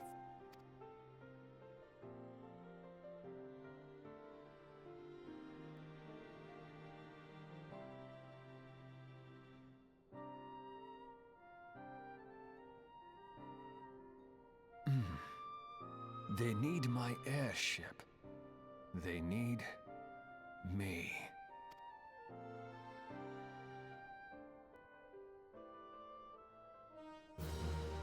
All right. So, when we pick things back up, if not next week, then definitely the week after, probably next Saturday, we will be using Sid's airship to deal with Garuda and possibly, maybe also rescue our friends from the Garleans. As we get towards, start to get towards probably the big climax. Well, I would argue probably maybe the attack on the Waking Sands is the climax, but we're getting, I like to say we're getting near the end, because like, what level is this quest under? Level 36? Yeah, I would say pretty close. But yeah. In the meanwhile, I'm gonna go ahead and find something to raid, and I gotta do so quickly because I gotta use the restroom pretty badly. So yeah, let's see.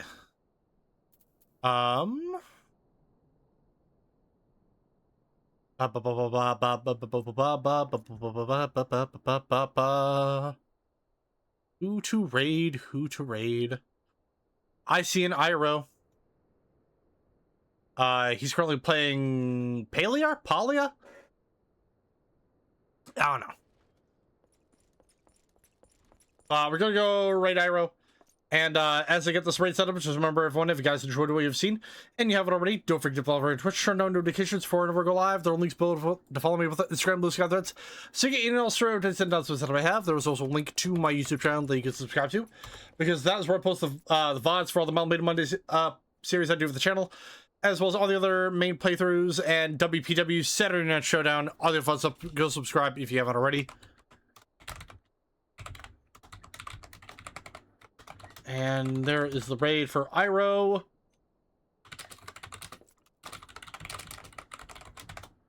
The raid message is going to be the bounty hunter has arrived, and make sure to go let him know who has arrived on his doorstep.